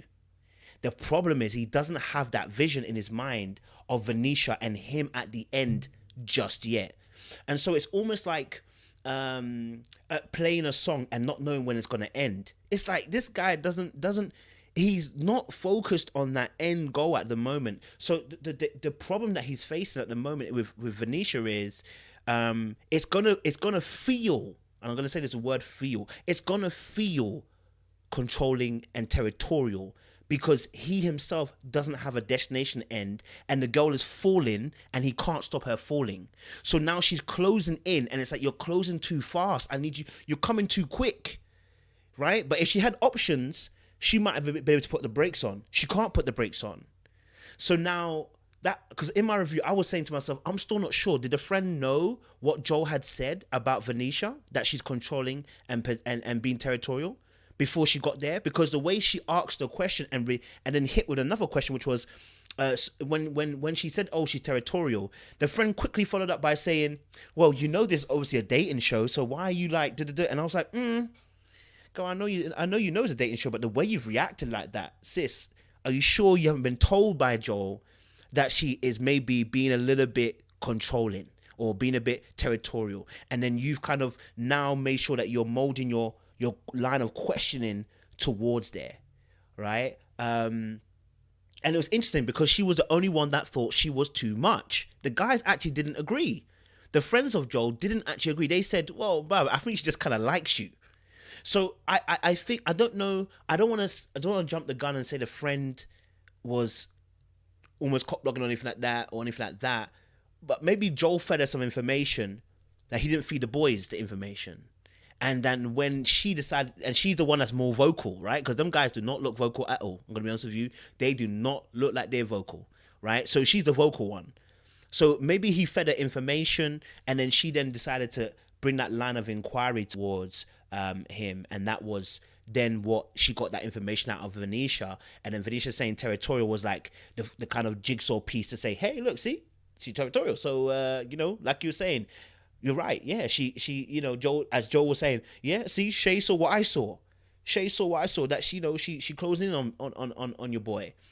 And the reason why is because he doesn't have a destination, right? It is the game that we play in dating when you have options on the table and none of the options are actually the option you want. And then somebody's falling a bit too quick and you're like, ooh, hold form, boy, hold form. You're doing too much. You're about to say I love you and you're not there, even close to being there. Back up, right? And that's the danger of playing with the options. I don't think he's necessarily I wouldn't say as far as manipulative or abusive. I would say that he's playing the game, and unfortunately the game is now ruining him because the options, you don't want it. And this is what happens. You get burnt in the end, right? So he's now sacrificing Venesha for the Kyra thing,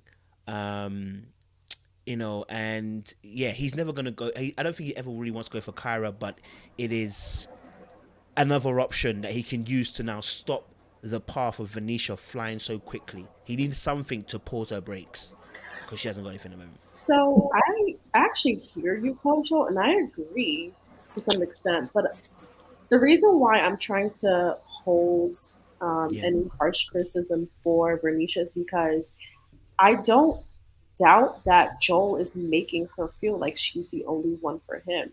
I feel like every scene we see them in, Joel is all up under Venesha, always calling her baby. I mean, he calls everyone baby, but with her, it's just, you could just tell it's different, right?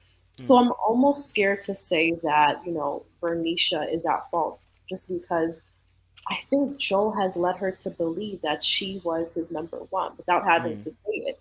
And you could see, like, at the masquerade ball when Jason approached them and was just like, oh, guys, invite me to the wedding. There's just so many instances where everyone around them could see that they were like this and they were it for each other. So, and that's one point. Another point being, I do agree that Venesha should have put her eggs in different baskets, right? She should have played the game like the game is supposed to be played and explore her options. However, what we've seen on this show is that women are faulted for doing what you're actually supposed to do, which is date around, right? They become stereotyped and stigmatized and often shamed by the men for dating other people. And so I wonder if it would have even been to her benefit. Would Joel have came back and say, nah, she's for everybody? Or I don't like the fact that this person has kissed her, this person has hugged her, this person has... The men on this show are so petty. So petty. So I don't even think Venesha would feel comfortable. You got Liz out here apologizing to David for being kissed by Jason. The women don't feel safe enough to date and explore their options. They don't. So they are dealt with the cards that they are dealt with and they play accordingly because they know that if they move a certain way, their options will be limited. They're already limited. So I think Venesha was just doing what she thought was smart. This man has kids. He's fatherly type. He's a good guy. He likes me. No one else on this show likes her, is what it's appearing to be. So I can't really place blame on Venesha for literally sticking to the only option she had. But at the same time, I really do think Joel made her feel this way.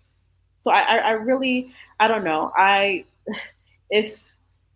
If the game is to be played in a way that's effective and efficient for all sexes, for both men and women, then the men have to come down from their petty horses and their high tables and not act the way that they're acting. It's just been mad. Go for it. Can you want to add? I want to make sure we don't gloss over the fact that Venesha said with her full chest, I want to be the first to leave this place like married with a marriage. All right.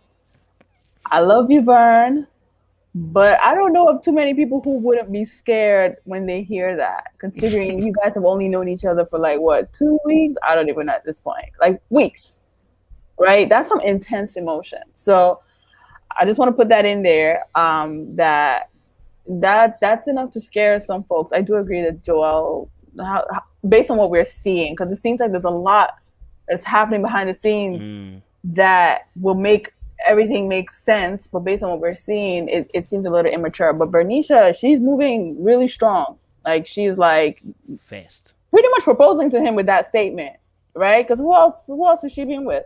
So for her to say that, you're pretty much proposing at that point, which is okay, girl. Sorry, one last point. I actually think, I also think like a lot of times, I've been guilty of this as well.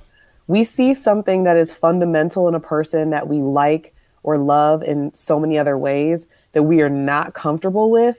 And we still are like, well, yeah, but the objective is marriage.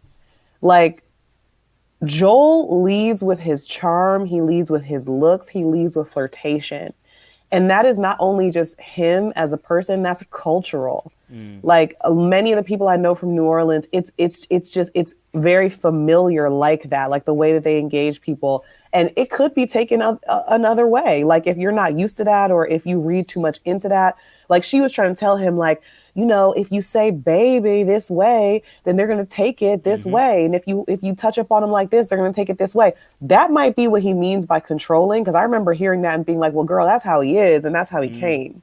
So for you to think that you're going to step in here and change that, or for you to think that like that's just a suit that he puts on for this dating show in order to sort of move through the pool of women, and he's going to stop that once me and him get serious, you're wishing and hoping. And that type of magical thinking will end up with you getting your heart broken, because he's going to be this way, especially if he's trying to be a rapper. He knows that his females are only really going to be, his fans are only going to really be female. Ain't no dude that really listens to rap really going to be checking for that. So it's like, it's going to be mostly women. He's going to have to do fan engagement. He's going to have to like be around women. You know what I mean? And so in that sense, I can understand him being like, I don't know if it's going to work out.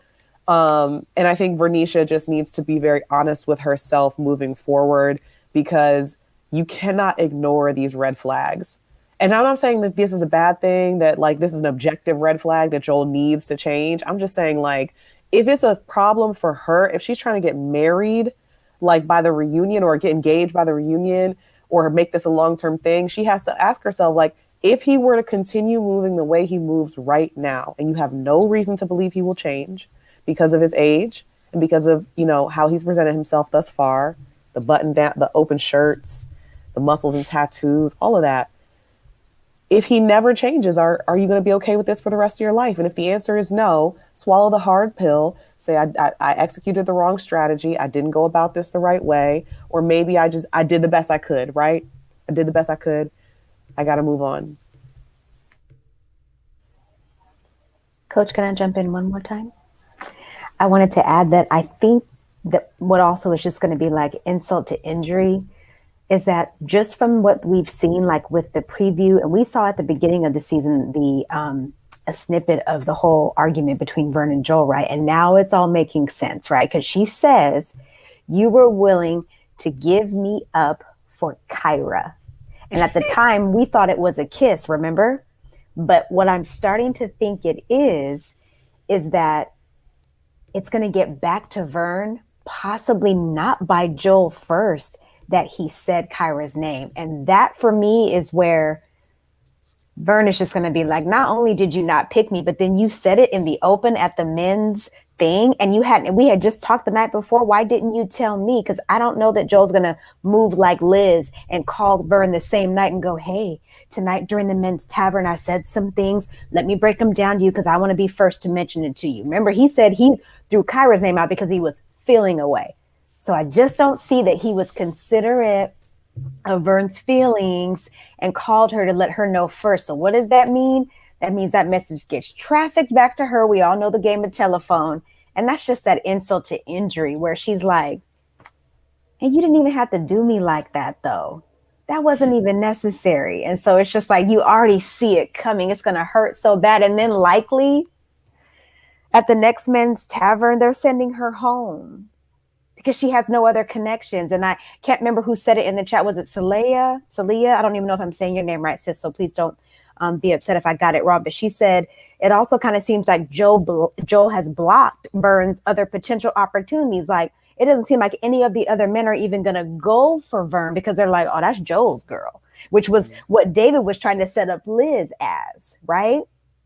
And so it's just this, I'm already not feeling good about that. I've been holding in my side eye for Joel. I've just been sitting on it since the first episode, but I'm like, as more and more episodes go, that side eye is getting stronger and stronger. And in a minute, I'm gonna add the pursed lips. All right, JB, where yo, it's your boy JB, baby. You heard me? Yeah, we heard you. Next, skip track. We heard you. Oh, dude, my boy Dirty up here. I would like to add, I think the very first live that we did, I think all our predictions are coming to truth. I'm just going to say the truth. We did speak about Joel, and I remember myself, Adra, felt a way about him having nakedness all the time. I said this. I said, whenever you naked like that and you lead with your nakedness, you ain't serious. You're not going to be serious. You can't be serious. Do you know what I'm saying? Because what's going to all that's going to happen is you're intentionally leading with that because you're a flirt.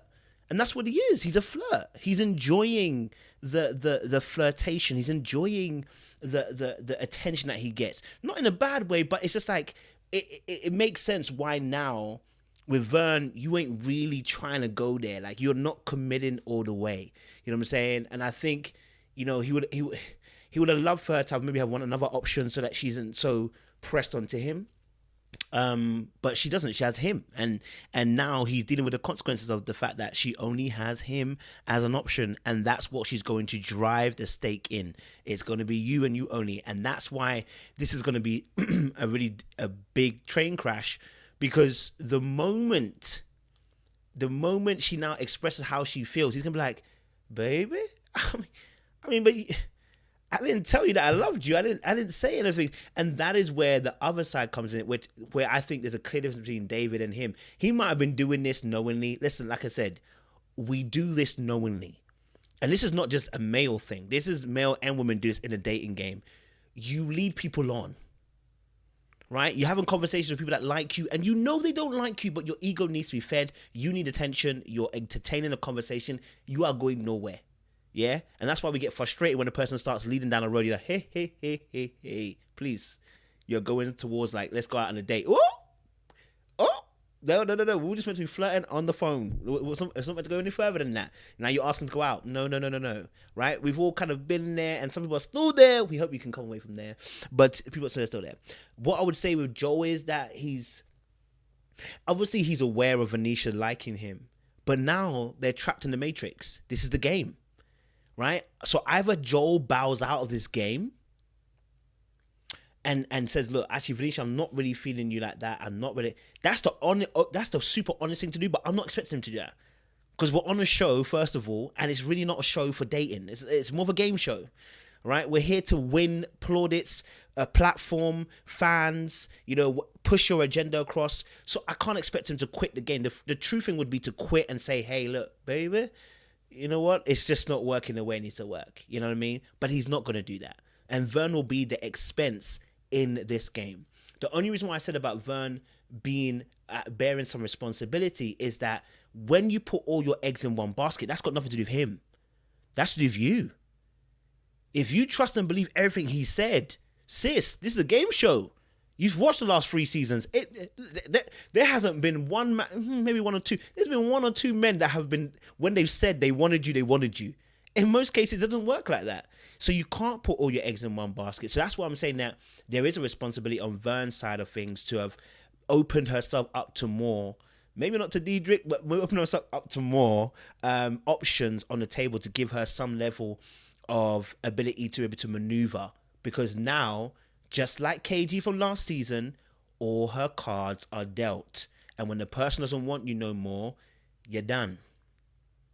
And so hopefully she'll learn from that. And you know what? When you're in the real world, hopefully you choose the right person that just wants you and you want them, and it's beautiful. Do you know what I mean? But the dating world sucks. Okay, so cool. Let's talk about another couple. Okay. Let's talk about our next couple, a residential. I want to talk about Jason, because obviously Jason has been pulling some moves. He's been pulling some moves. Oh my gosh. Man pulled Kyra for some date at the art gallery. I said, wait, okay. I see the moves with the roses and the kisses. Obviously, I know they have to do the double date thing. I didn't like it, but they had to do the double date stuff. But I think that was a very interesting conversation. Jason's friend in yellow was like, she's stiff, and she said, I felt the press. She said, I felt the presence of the Lord. I said, Coach, that girl said, I was sitting next to her, and it was like, the presence of the Lord is here. Presence of the Lord is here. I feel him in the atmosphere. The presence. I can't even finish because that girl said she felt the presence. She said she almost started praying. She said she almost started praying. So that girl's holy, baby. I said, I can't. I just can't. was I'm sorry, laughing so Coach, to hard. interrupt you. Describe, man. Go for it. No, finish. I was always going to say was, yeah. I mean, the friend kind of.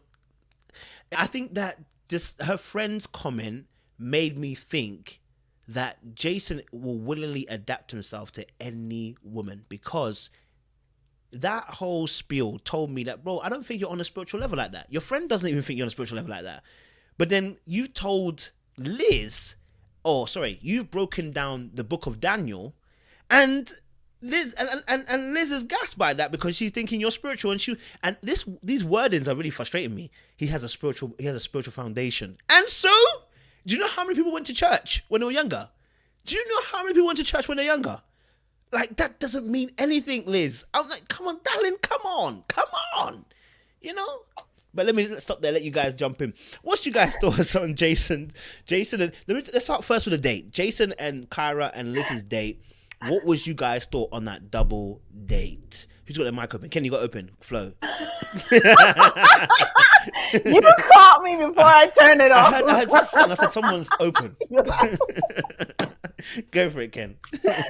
Oh my God. You see, I'm trying to review each individual before we talk about them as couples. So I feel like sometimes I'm like missing talking about the couple dynamic. So I'm going to try to stick to Jason, but I may throw a little Liz in there, throw a little Kyra in there. So forgive me.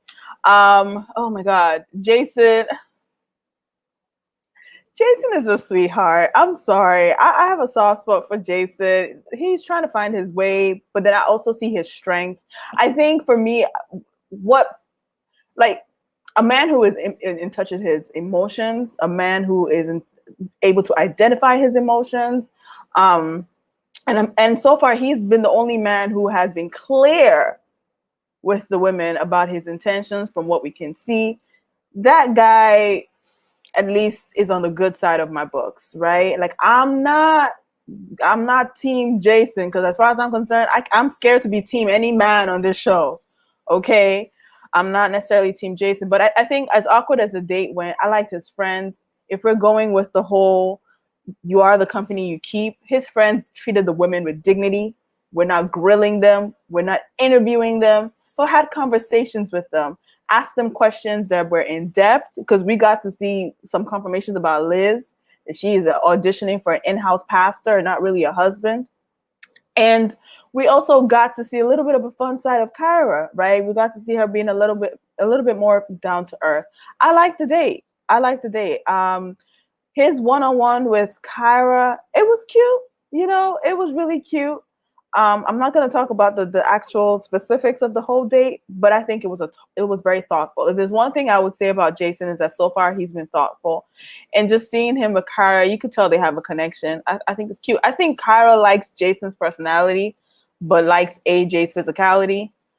She likes AJ for the look, but it was good. I will say, to your point, I didn't even catch the fact that Jason is a mutant. He's morphing depending on the woman that he's with. I didn't even catch that. So thanks for pointing that out. This is why we have you, man. He's morphing. Like, all I caught was just that, Liz, look, the devil was once an angel. So this whole, I'm looking for a spiritual guy. Stop. What does breaking down the book of Daniel have to do with Jason's personality? What does it tell you about who he is, about his personality? What does it tell you about how he handles his anger? What does it tell you about how he would treat you if you're hurting? What does it tell you about what his favorite color is, what he likes and doesn't like? What does it tell him about anything about you? And this is why his friends thought you were stiff. It's because they walked away from that conversation not learning anything about who you are as a personality, and you left early. All her dates, she left early. I don't understand if she's trying to leave him wanting more. I don't understand if that was a tactic or if there was something else. But yeah, like, I like Jason. I know he may not be everyone's cup of tea. I compare him with Vinny. I think he's the evolved version of Vinny, a sensitive guy who actually knows his sensitivities. But, you know, the crying, I could see how it could be a turn off. I will say he's still on the journey. He's still doing the work. And maybe he's someone who's gone. I was telling Layla this earlier today. Maybe he went from being someone who was trying to co-opt toxic masculinity and not feel his feelings to now someone who's very, very much aware of all of his feelings. And now he's still trying to figure out how to manage channeling his feelings without necessarily shutting down. Maybe that's what we're seeing. I want to give him the benefit of the doubt because so far of all the men that we've seen, and just in general, I'm not even going to insult him by comparing him to all the men on the show because I think he can stand on his own. I will say he's not a bad guy.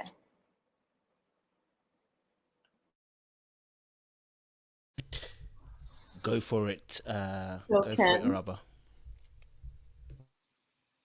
All right. Well, what I'll say is I remember my analysis last week of Jason and how some people thought I was condescending. And I would like to say to those people, I stand 10 toes down on what I said about Jason because he's proved me completely right. He has yet to put on his big boy pants. Let's break it down. Okay, so you said start with the date. Let me start with the date. Let me not, go off into my own sermon because I might just. I thought it was interesting. That he decided to ask both of them to come because I don't think they should have been there at the same time. I think they're such polar opposite women that it was an awkward situation, right? I think what Jason should have done is invited Liz and his friends to go to church and maybe get to know each other there. That probably would have been a better ground for them to kind of mingle. But yeah, I'm not surprised that Jason has now hopped back on the Kyra train. This is exactly what I said, right? He was aiming for the stars when he decided to say that, oh, I'm interested in Liz now. Are you really interested in Liz?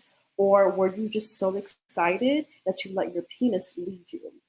And now leading us to the situation. I didn't take Jason seriously when he literally kissed Liz in the mouth 2 times after you finished having a talk with her about how she wants to practice celibacy and abstinence, right? So that showed me that you were willing to completely ignore what she said about not wanting to be in these sexual situations and then went straight for a kiss.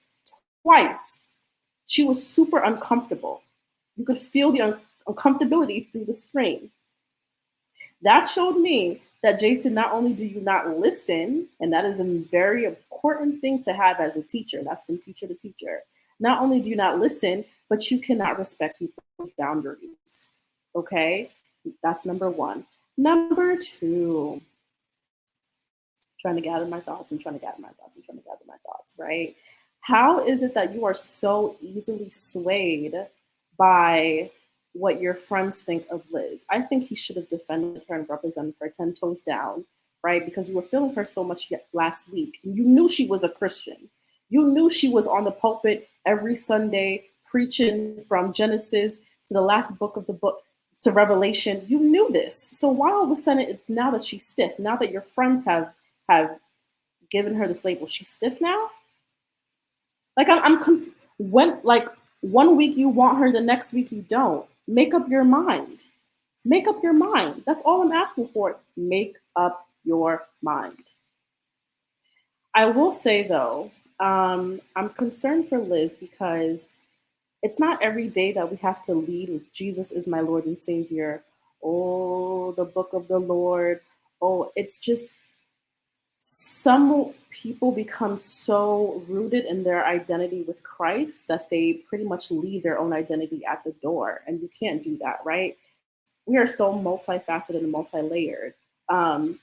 It's okay to choose God as your Lord and your Savior, but who are you as a person, right?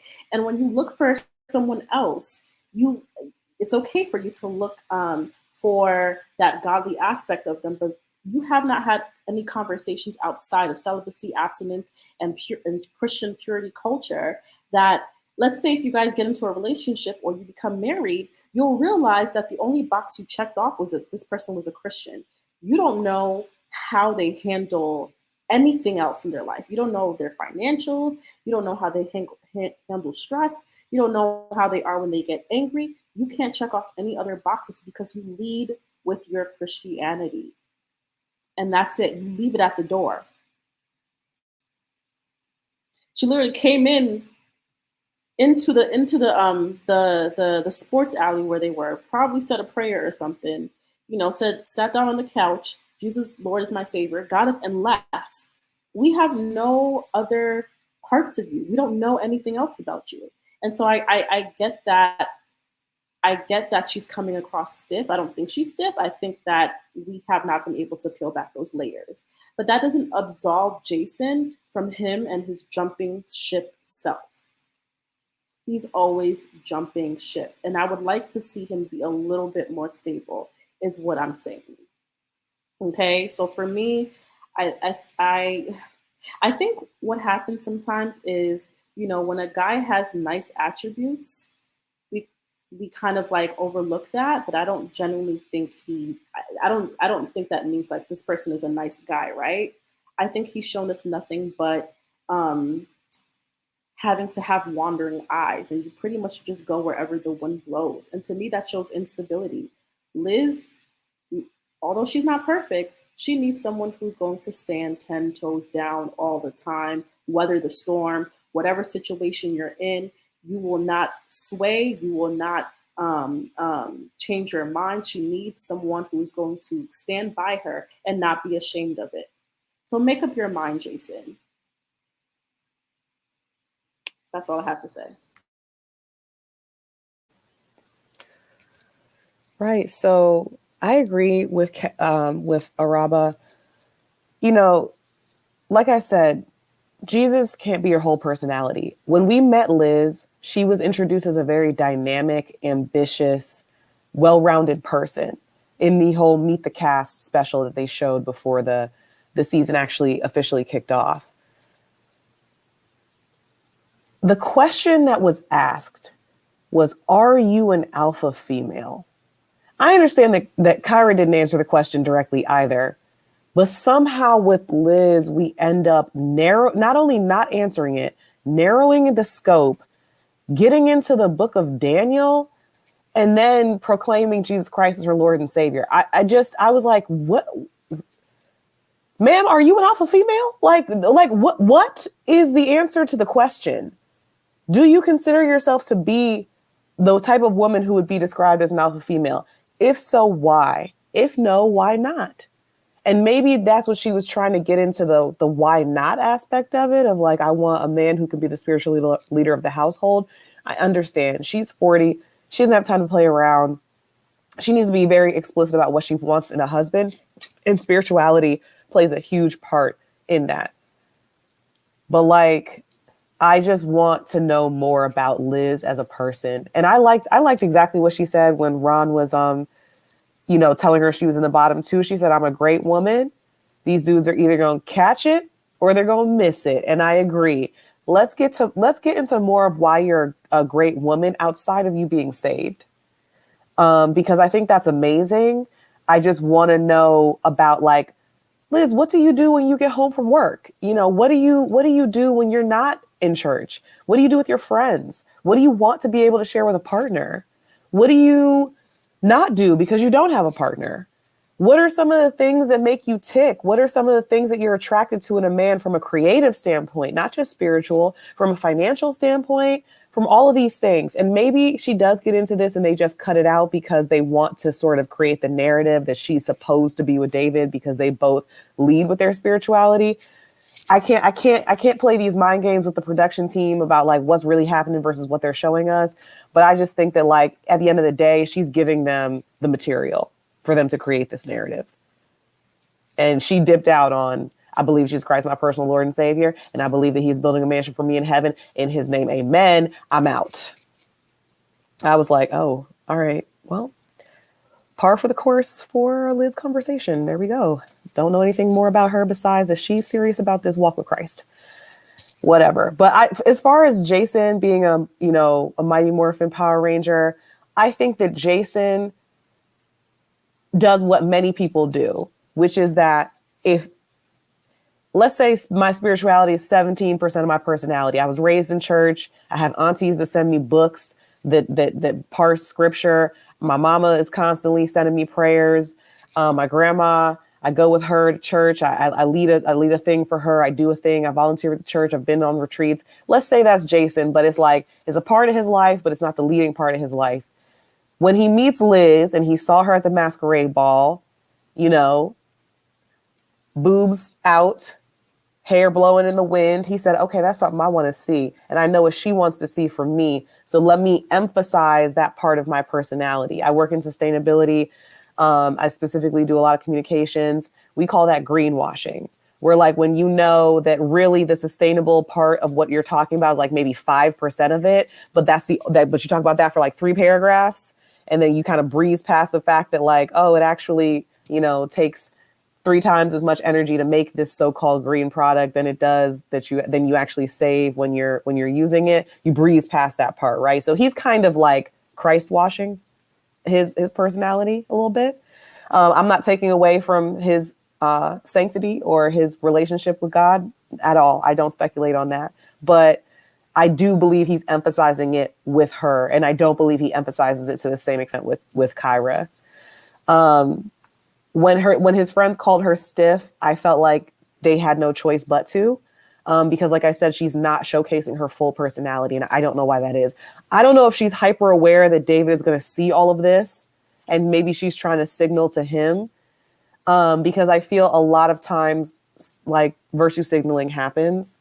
And the fact that she said to the camera so many times that her heart is with David is unnecessary. So she does do a lot of broadcasting her talking points.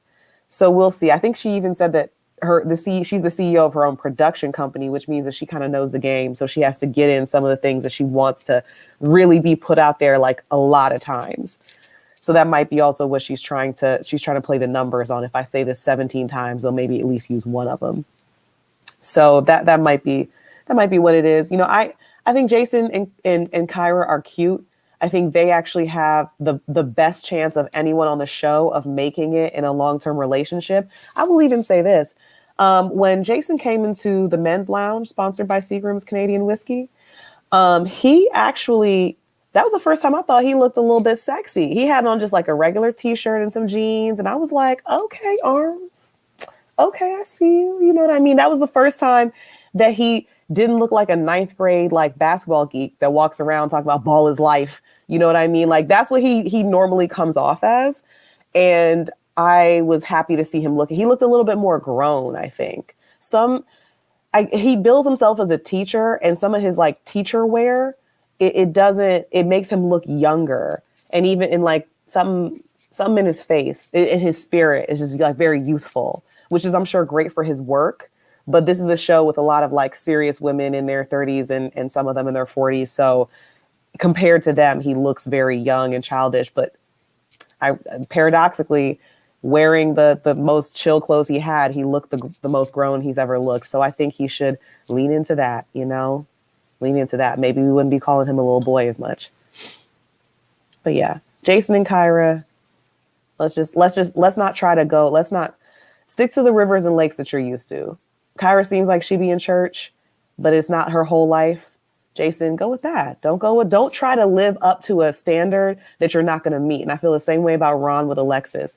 Don't try to attach yourself to a woman who is extremely heavily involved in the church and try to act like that's not going to have an impact on your relationship. Don't do that. Just do your speed.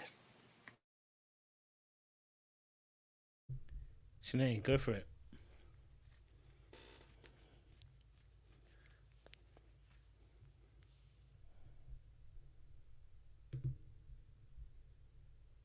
Giving y'all a whole selection on mute. Doggone. I was really thinking she was doing it for the thing, but yeah. Choir, let's sing. Don't go chasing waterfalls. Please stick to those rivers and the lakes that you're used to. I know that you want to strive for Liz, but you have no chance because she's out your league, Jason. All right, y'all. So Jason. Wait, let me go back to Liz. Because Layla was talking and dropping so much fire. I was trying to get my offering together and listen. I was so confused. I said, hold on, this is too fast. It's coming too fast. But it was so good.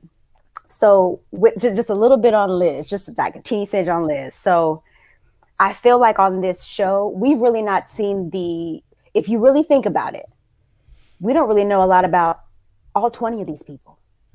They're all fitting a character on the show. We heard about what they do by profession, but that's it. We've not seen the depth of any of these people. So for me, Liz is the church girl, David is the church boy, Jason is the b-ball coach, et cetera, et cetera. And so, yeah, the comment about her being stiff, I was just like, yeah, that's all y'all can say at this point, right? Because I feel like we're not learning anything about any of these women. I was actually complaining about that on the live before, because I was like, isn't Vern a salon owner? We've not seen her one time in the salon, haven't heard Joel asking her about it, her sharing about it.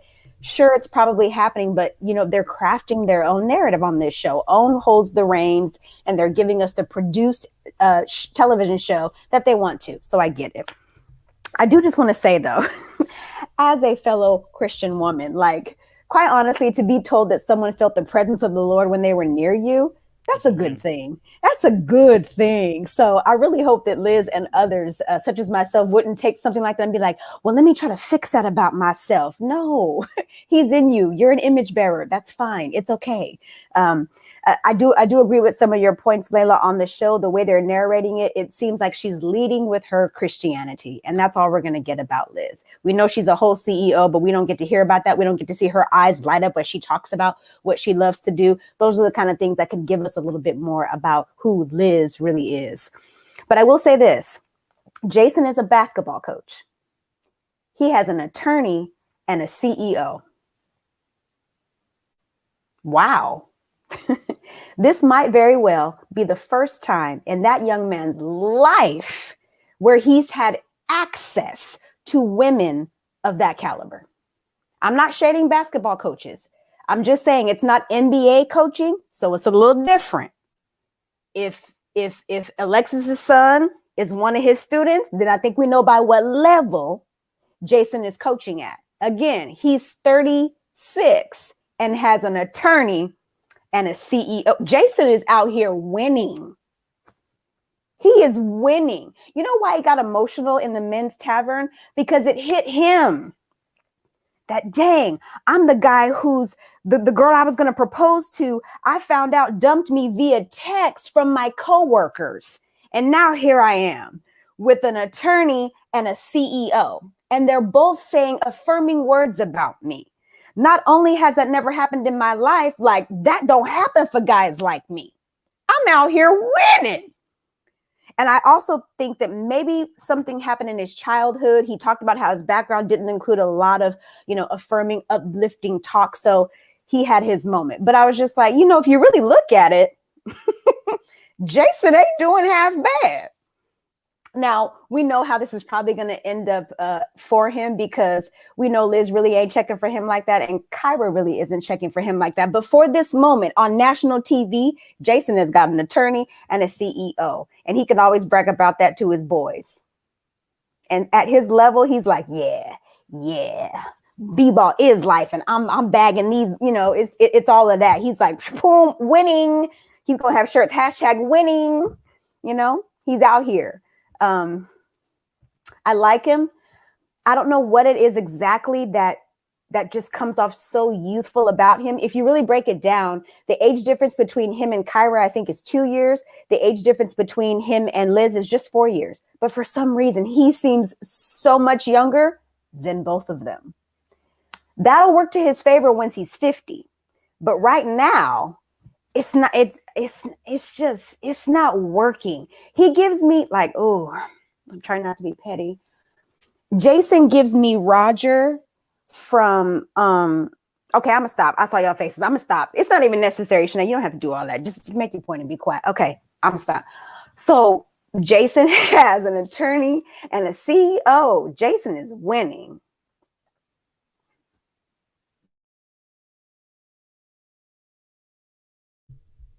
Bless the Lord. Thank you. Dr. Amadi, talk to us, please. I know you're a fan of Jason. So, Look, talk the things up, man. Talk the things up, bro. I'm on the team Jason bus. Come on so now. Again, Shanae, he's winning. Like, I'm not gonna say anything I have nothing bad thing to say about him. I think with the date, I think the presence of Liz is kind of it's her aura is kind of like almost like planetary, like it forces other people to notice, men and women, and you can see how she just got these people shut.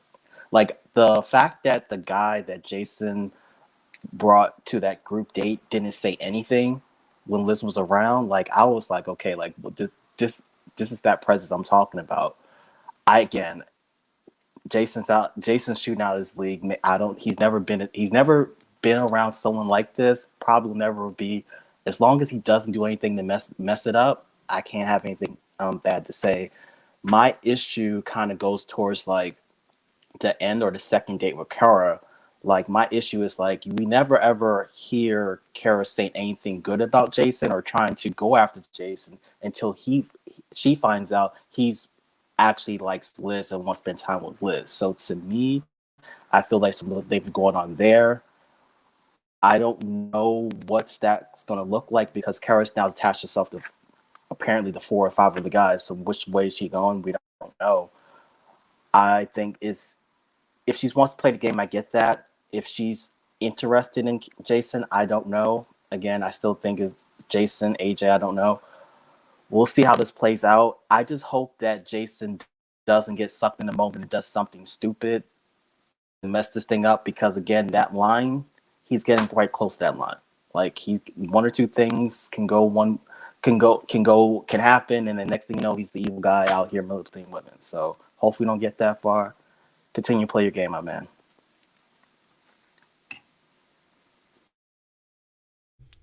Definitely hearing you. I actually kind of like Jason, I'm not going to lie to you. I kind of like Jason. I think he's pretty cool. No one says he's a bad person. I know you're not saying he's a bad person. I think he's genuine. I think he is a cool guy. I do think watching him play the game is almost like he's got fresh goodies that he's never had before. Like he's never been in this position before. And I think that he's looking green. That's basically what he's looking like. He's looking green in the environment. I think that's what I'm kind of seeing from Jason. He's always got, like I said, he's got a very youthful exuberance about him. I think my first reservation of what I said about Jason from the very beginning sticks, which is when he was talking about his role, I said it sounded a little bit feminine, and I'm not saying he's a female or gay or anything. I was just saying in the sense of the emotional sense, like there's a lot of emotion coming from him, and we saw that today. I was like, bro, you crying because they said good things about you? Now listen, don't worry about that. Listen, no, I hear that. I'm not here to promote toxic masculinity, but crying in your room, because this is them telling you nice things, and this is like it was. I didn't feel like it was ever that deep. I want men to show emotion, but crying at this moment because he said nice things about you in front of the men at this point, I was like, oh, Jason, no. Just because of the way that you already look already, not in terms of look, but in terms of the way that you come across already, that added aspect, I was like, bro, it's gonna look some way, they're gonna, luckily the girls haven't seen this, but it's like, it's gonna look some way, bro. You know what I'm saying? Like I said, I think you want to share these moments, but I just felt like, I was like, bro. And the thing was, it was 2 women saying this, who said it to you. So it's not even like your dad said it to you. You know what I mean? Like you've never heard your dad say it or your mom ever say it to you. It was 2 women you're interested in who have never said some nice things to you or whatever. And it's like, so if you've dated people previously and they've never said anything nice to you, who are you dating? You really dating some really bad mama jammas. You know what I'm saying? Like, because if this is like, making you that emotional, and that's what I'm saying about being green. It's like he's really green at this moment. In terms of him and Liz, like I said, he's a chameleon. And that's his issue. That's why I'm scared for him. He's a chameleon. And the chameleon, unfortunately, in dating, will always die in the relationship. You might get the person, but you're going to die in a relationship because you're a chameleon. You're always trying to mold yourself to what the other person's like. You're going to get with Liz, and the Bible's going to read you out. You're going to get to Kyra, and then she's going to be looking for a man to lead, and I don't know if he has that kind of energy right now and the strength to do that. I don't know if Kyra's even ready. I know they had a conversation about the depression part, but when she was talking about it, not that she was saying anything bad, but she was like, I've dealt with that before, and I don't know if I really want to be going through that whole thing again. If Jason is going to be succumbing to that, I don't know how long Kyra's going to be there for. You know what I mean? So I just think there's several little factors maybe potentially might be working against Jason in the long run. But hey, I think he's played the game well. I think he's been respectful. I think he's been truthful. He's been honest. And do you know what? That makes him a standout guy because the rest of them, the bar is in the Lako show. So let's talk about let's get another person on the convos here. Unless you guys, is there anything else you want to say about Jason? I just want to say it looks like. Go for it, Kenny. I love Jason. Okay. I feel like I hear what you guys are saying about him crying, but I think for me it's like it doesn't negate him being masculine. It doesn't negate him being a leader, because even if you look at the quality of dates so far, Jason has given the most personal touch and elevation, and it doesn't come out of nowhere. Right. I feel like it's two sides to the same coin of if you're in touch with your emotions. That's what I'm saying. Like he definitely needs to work with how to manage things, how to, appropriateness of it. Right. Just because you have all these feelings and you know how to feel it, and it's a wonderful thing to feel, but time and place, and also like manage things. Right.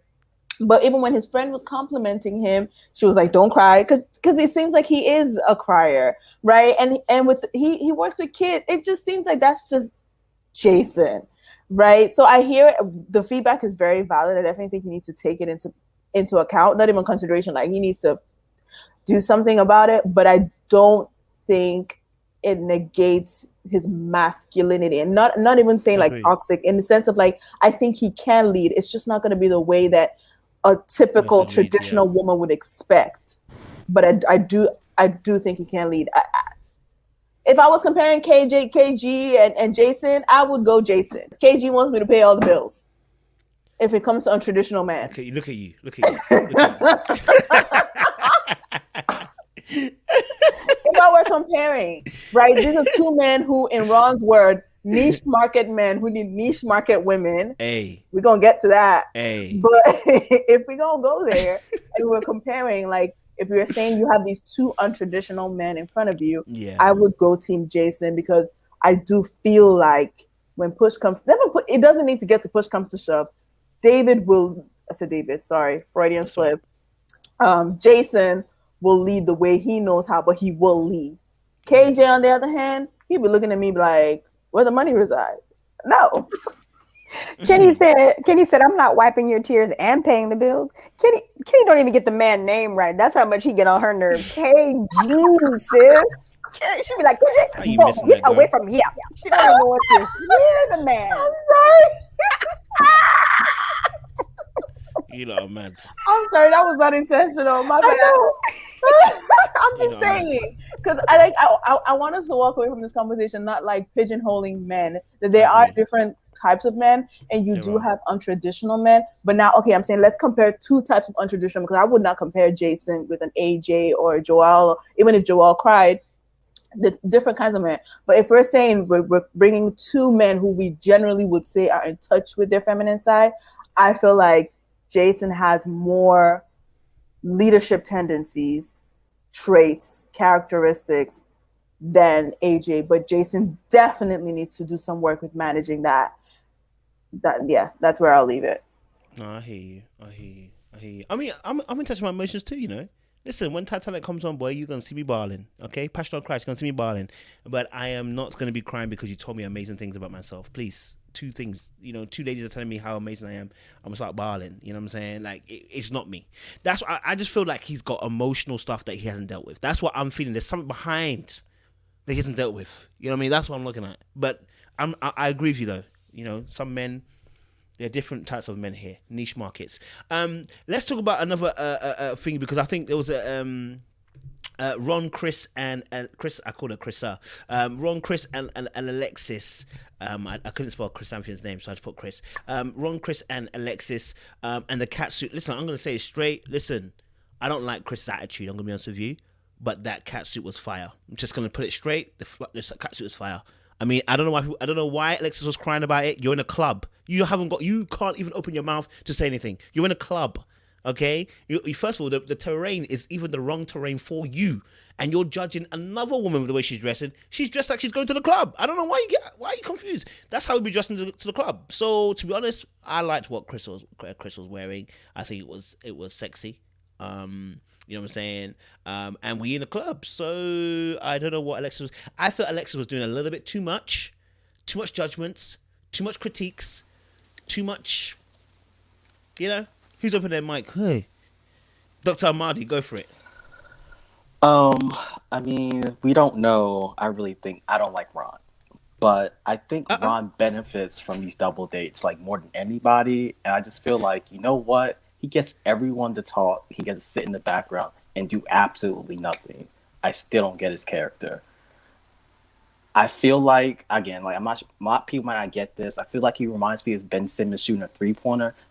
I know it's not going to go in. I know it's a bad outcome about to happen. The issue with Ron is, especially when he's on these dates with women, he gets them to say everything they want him to say. And he just wallows back in the back. And even with this episode, it's like when people were trashing Chris, well, me and Chris have an understanding. I'm like, what the crap? What's going on? Like, what do you have to say? And then when Alexis flies, like, Alexis, like, you know, we have this great bond. We talk every single day. We're meant for each other. Again, like, we still don't know who Ron is because now we're putting him in two different categories. Does he want the fun girl who wants to hang out and have fun, who is all about herself, or does he want to be in this Michelle Obama, Barack Obama type relationship where it's like, hey, we could be a podcast and slip through it. Like, we still don't know who Ron is. And the number one thing that bothered me the most is he still doesn't have to make a decision because he got his other guys to kick out one of the competition. So we still don't know who Ron is. So, like, honestly, this is baffling for me.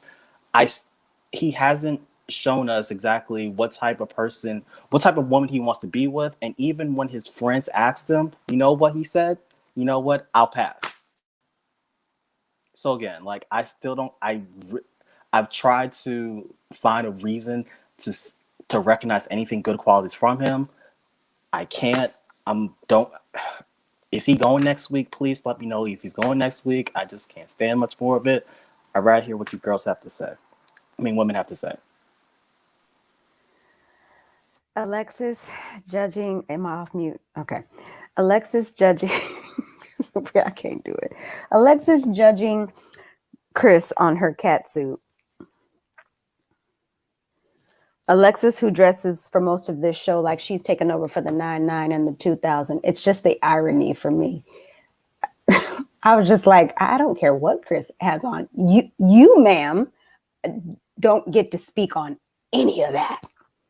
Anyway, Alexis's true colors are showing. Alexis gives me David vibes in that she also should have taken some time to heal before coming on this show because she's projecting and she's just giving off way too much of her insecurities onto other people for no other reason than you got issues, sis. And it's just like, oh, I'm really tired of Alexis on my TV screen.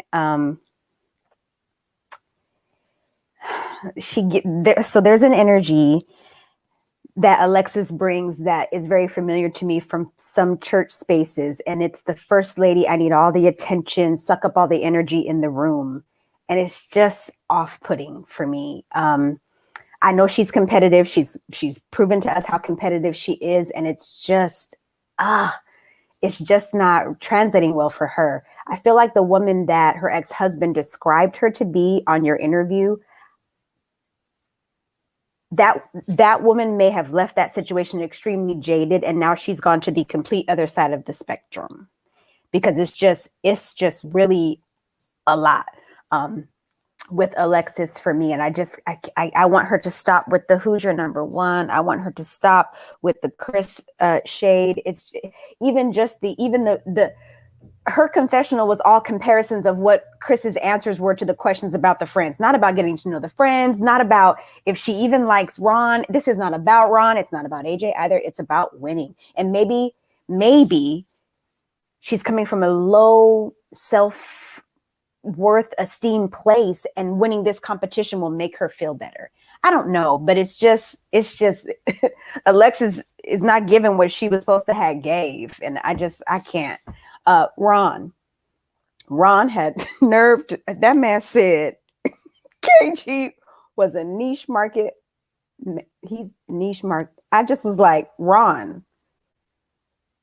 you sell caskets. It don't get more niche than that, boo. Are you kidding me? Sir, sit down. Not only do you give me like all you've been all season is just words. What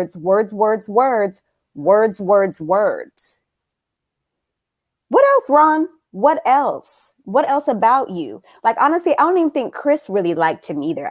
Quite honestly, if we scale it all the way back, I think Chris showed up to the opening mixer, assessed the man, and was like, none of these men can help me upkeep the lifestyle I'm accustomed to. But she's playing the game, right? But she don't like you either, Ron. And here you are thinking that you're somebody special. I don't know if y'all remember, but do you remember from the first episode when KG was brought back in from last season? He was the only dude that was like, why is he here? I was just like, Ron, why are you pressed? If you're so amazing and so great, that man shouldn't bother you. So when he was sitting on the couch and talking about KG trying to throw Chris under the bus, I was like, you ain't been seeing it for KG from the gate. Be quiet, Ron. Where's the casket so you can just go to bed? We so tired of you. You're not offering anything. You also, sir, are not giving what you were supposed to have gave.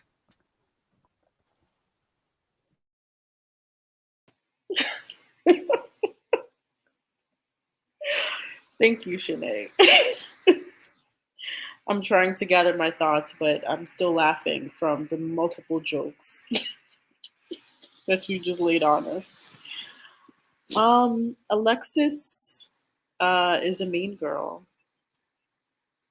She might be mean-spirited a little bit. I don't think she knows how to be confident and secure in herself in a room full of beautiful women. I think she gets threatened easily. And it's so sad because the opposing team doesn't even have to come with much substance. No shade to Chris, but she's easily threatened. Why are you threatened by Chris? I mean, Ron has affirmed you so many times that you are his number one. He talks to you every night. He goes to bat for you. He chose you and claimed you as his number one in the men's tavern. You see it. You ask him and he affirms you. So why is there this venom for Chris? I just don't understand it. That comment about her outfit in the club, when people go to the club, they dress all kinds of ways, right? And I didn't even think there was anything wrong with the way that Chris was dressed. But I found it so inappropriate for Alexis to say what she said. She's so insecure.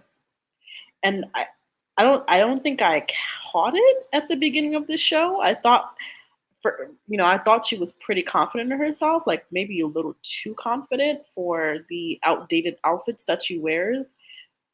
But it's like, that was so mean. It was so mean for her to say that. That's number one. And I think she needs to kind of get a hold of that, because it's going to turn Ron off sooner than later. It is. Because when you show that you're insecure, your insecurity will manifest itself in different ways. And Ron is not going to be able to handle that. Because now you're throwing insults at other women, but it's going to turn to you checking through his phone or reading his messages, or, tracking him, following him in his car. And it's going to manifest itself in so many different ways, and it's going to hurt you. It's going to come back to hurt you, Alexis. So I really do think she needs to work on that. Chris. I don't have much to say about Chris, and I'd rather not say anything because I'm going to be called mean. I don't really like to, judge what people have in their head or what they don't have. And there's a lot of things I don't think she has in her head, so I'm just going to leave that there. But, I'm glad she went home. I highly doubt she was here for love. In every confessional, she's talking about how selfish she is, and no one here is really able to afford my lifestyle, maybe except for Ron. I think she would do better on a show like, I don't know. She gives me Cardi B vibes. She's very animated, so I do think she's good for entertainment, but I don't think she's ready to love. So yeah, moving on. Ron, I have nothing to say about him either because I'm surprised he made it this far. I don't know what carried him except for his talk of being able to be a provider. And even with that, have you paid a bill for any of these women yet? Have you bought any luxurious gifts yet? I'm not sure. But, they like it. I guess I love it. Yeah, but Alexis, you're on the prayer list this week because I'm afraid and concerned that instead of focusing on building relationships and building the foundation for a relationship, you're going to be so focused on the other woman that's going to consume you. So.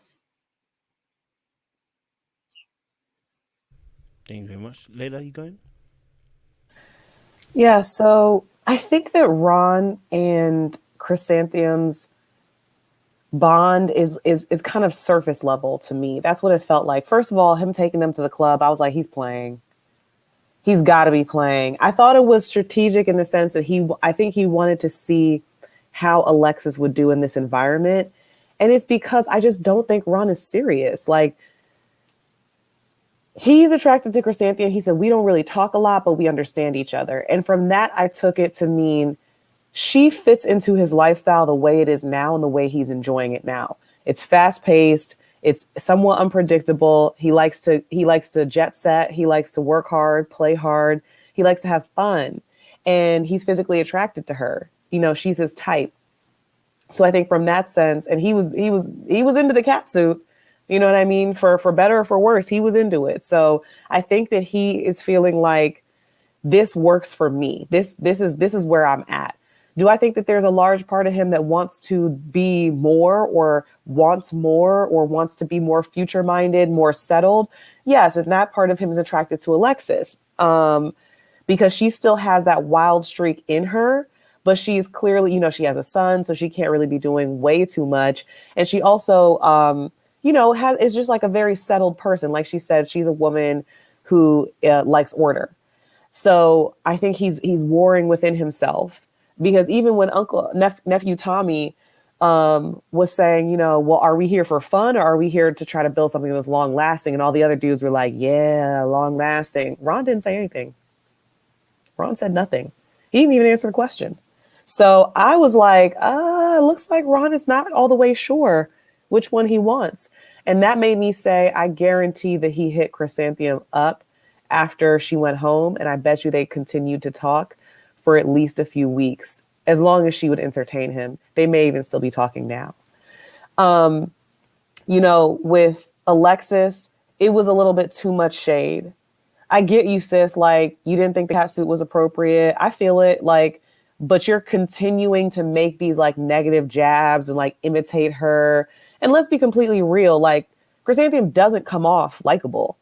The short staccato answers, the pinched face, the kind of like stuck up looks, she comes off and it's like, I don't know that she even is doing it intentionally. And I don't even know that that's where her heart is. I'm sure people who know her don't think that, but like even the comments she makes about herself, it's like shameless comments about her own character flaws. Like, I'm selfish. I'm not affectionate. Nah, I ain't cooking. Oh, my lifestyle, blah, blah, blah. And it's like, couple that with the fact that you don't really explain any of this because you're a short talker.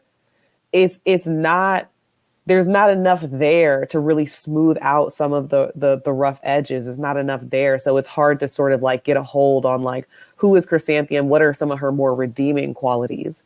Because I mean, when she showed up to the final, like, I swear she looks like Morticia Adams' younger sister. She just looks, it's like a vibe that she gives. It's very like Black Widow. And like very like and I think, look, like I've said this in the group chat before, that's sexy to a lot of men. It's sexy.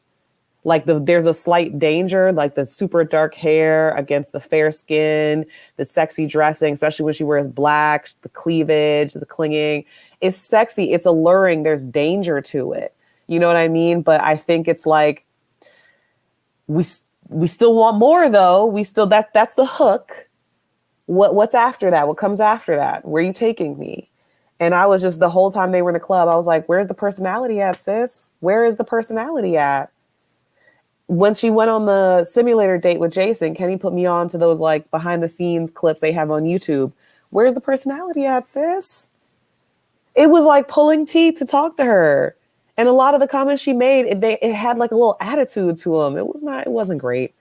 But with Alexis and Ron, not a good match. I think their personalities vibe, but she is a church. Last week, it was so crazy. She said, I'm a church girl. You had concerns about that, which means that he has even clocked this may be an issue because that's not how I live my life. You know what I mean? I'm not heavy in the church. I might pray, but that's not my main means of manifestation. You know what I'm saying? So it's like he says, you're a church girl. I'm more like a rock star. I wasn't really into the spiritual thing or whatever. And she's like, I get priestly king vibes from you. Where? He just said rock star. What are you talking about? What are you talking about? This is another case of like, listen to what he's telling you.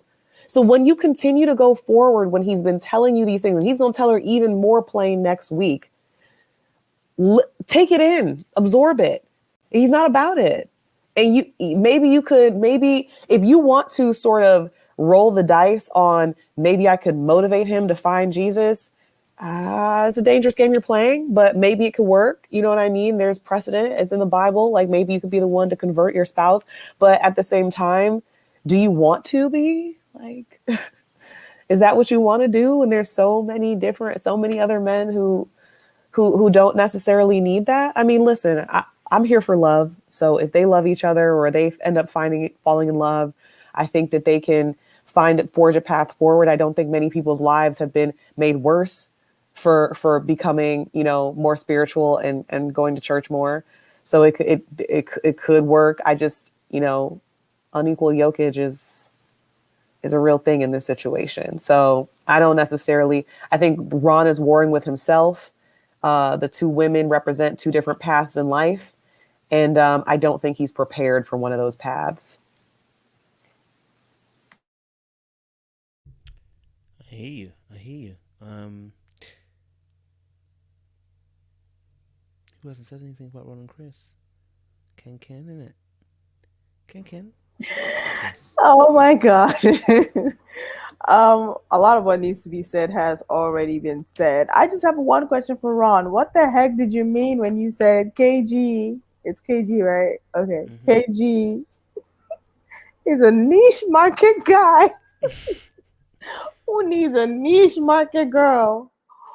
What does that even mean? I feel like if you try to drag KG or something, you dragged Amber. What did Amber do to you?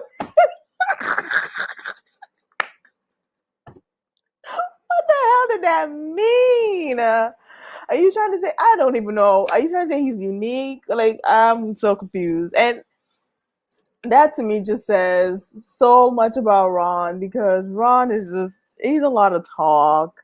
I haven't really seen why he's still here. I don't get it. I don't get it. I think I don't know why Alexis, I guess it's Alexis's wild card. Maybe that's what it is.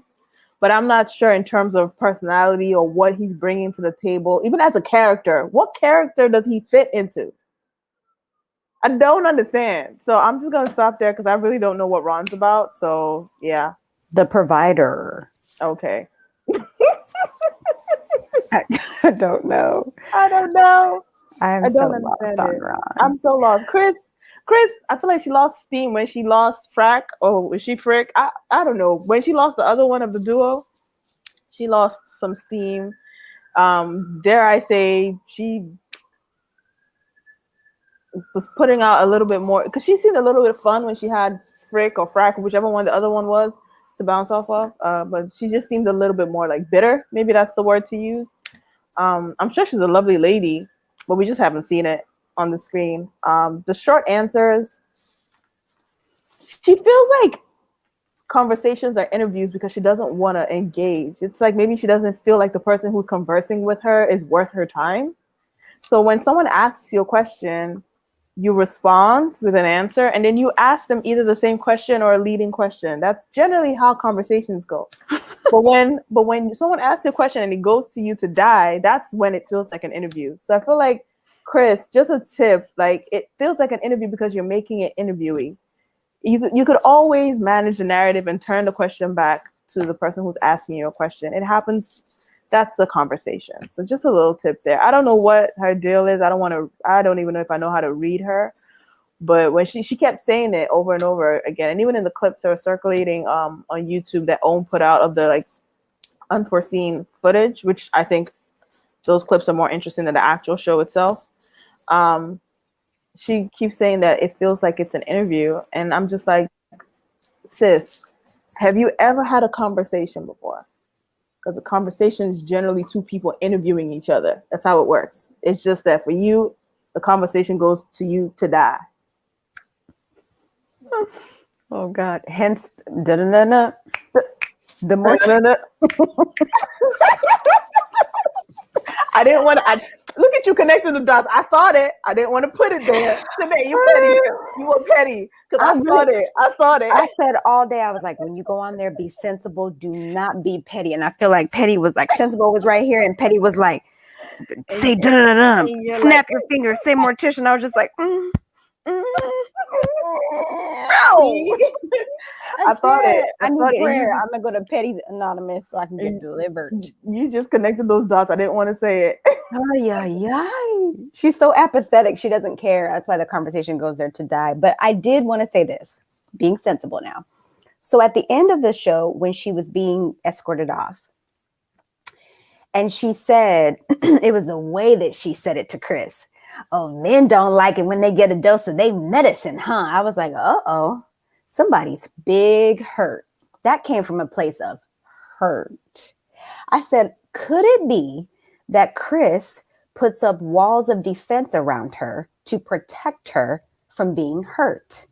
She's, I don't know the whole story with her dad. I understand that meeting him was a recent thing for her. They might be having a flourishing, great relationship, but I'm pretty sure as a child to go that long without knowing who he is, I would venture to believe that's going to show up in some type of way in your adult life and also impact your dating and the way that you select men, right? I think that's fair.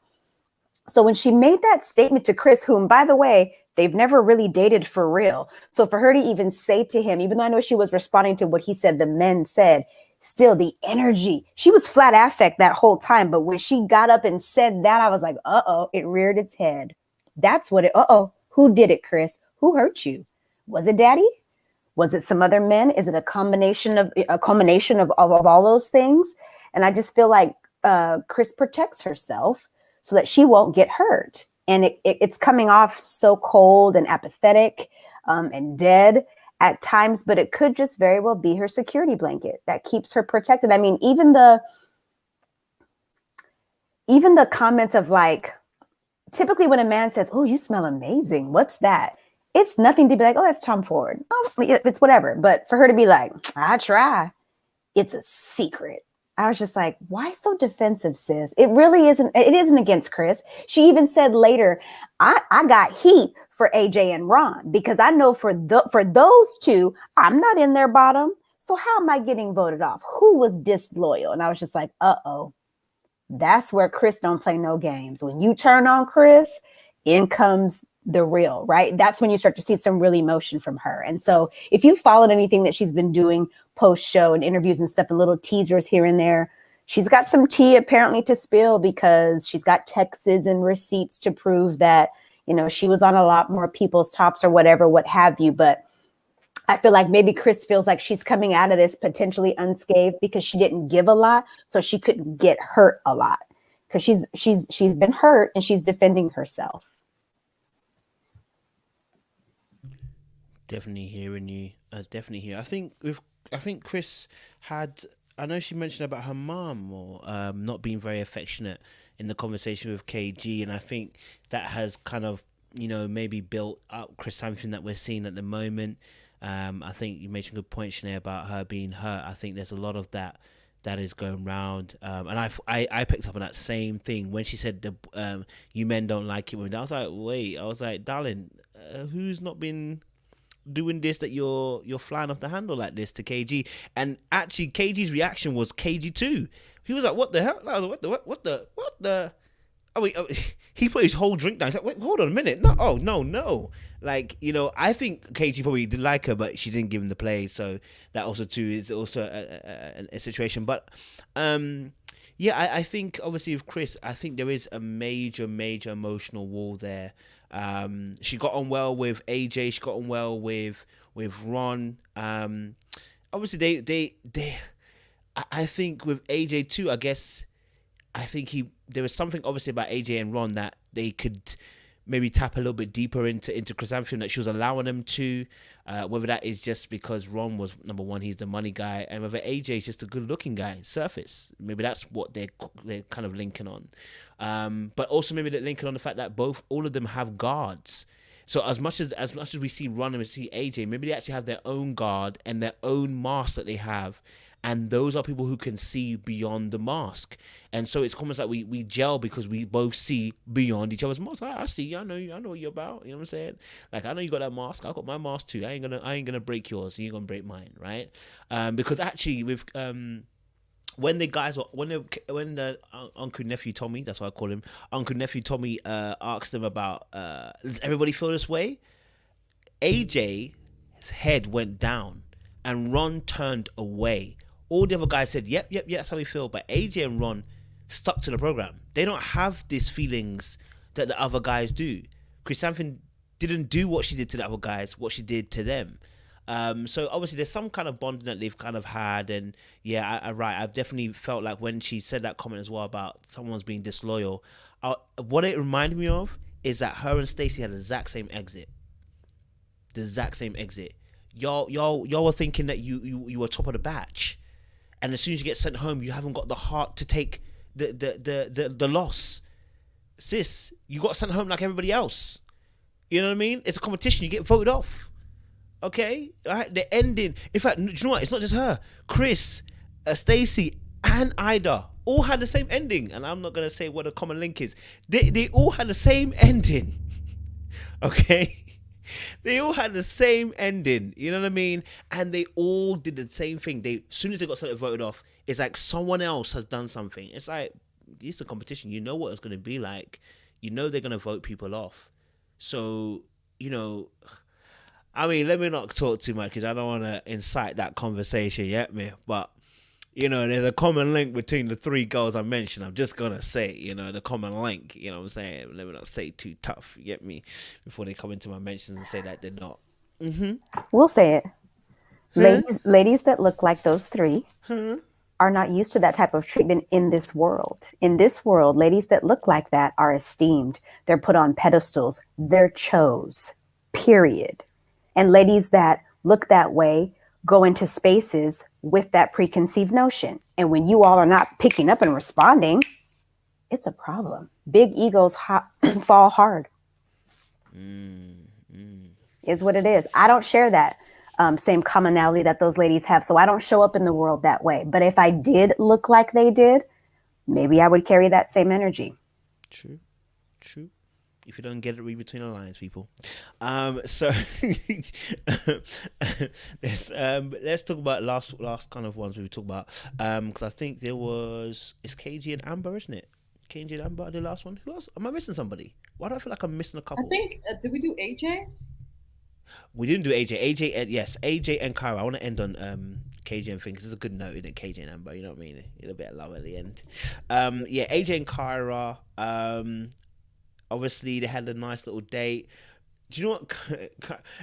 Like I said, Kyra, as soon as she felt pressure, this girl went into I'm going to fire you back mode. And that was the guard. Like, I know they were going, the questions were coming a little bit thick and fast. They were. But as soon as she felt pressure, she turned that around and said, okay, if y'all want to ask me questions, I am going to fire you back with questions. And I was like, Kyra, darling, they are just asking you questions, okay? Yeah, they just want to get to know you a little bit better, make sure you're cool. So I mean, her competitive side, I guess her the need to defend herself also comes through on that particular aspect. But I don't know what you guys thought. What was your thoughts about Kyra and AJ? Someone's opened their mic. It's Layla. Go for it. Yeah, I didn't really have a problem with her turning the tables and asking the questions. That's what she's trained to do as an attorney. She's trained to think fast on her feet. I don't think that she was necessarily bothered by the questions. I think if you're asking me what the last book I read was in a way that's not necessarily conversational, but it's kind of more interrogative, I'm gonna be like, all right, let's shift the energy here, because I'm not on trial, right? But you know, I felt like part of what she was there to do, she's one of the only ones, or actually I guess Liz did this with David's friends too, but she made it a point with both Jason's friends and AJ's friends to figure out, how can I use this time to also find out more things about this man? Make sure he's being consistent. The way that he shows up, the way he's presenting himself to me is the way that he is with his friends as well. Find out a little bit more about him. I don't think it's, you're just there to sort of be picked apart by these other people. I think, you know, she needed to be smart about it, and she was. And also, you know, as much as she said, I think in her intro, she said, I don't even like to tell people I'm an attorney because I'm not a typical attorney, blah, blah, blah. You still took the LSATs and you still passed it, right? And the LSATs, if anyone has taken them or knows anyone who did, like, it's not necessarily that the questions are so extremely hard if you're of a certain level of intelligence. It's that you have to do them so quickly in order to get a passing score, that she is kind of, that's just how her brain works. So if the questions are coming rapid fire, then I think her brain kicks into, okay, rapid fire mode. I thought it was hilarious when they were doing doubles volleyball, and communication was key. The friends even said it. Communication is going to be key. You guys are going to be on the same team. You got to communicate. He asked her, you got it? She said, nope. No, I don't know. And he's still looking at her like, why you ain't get the ball?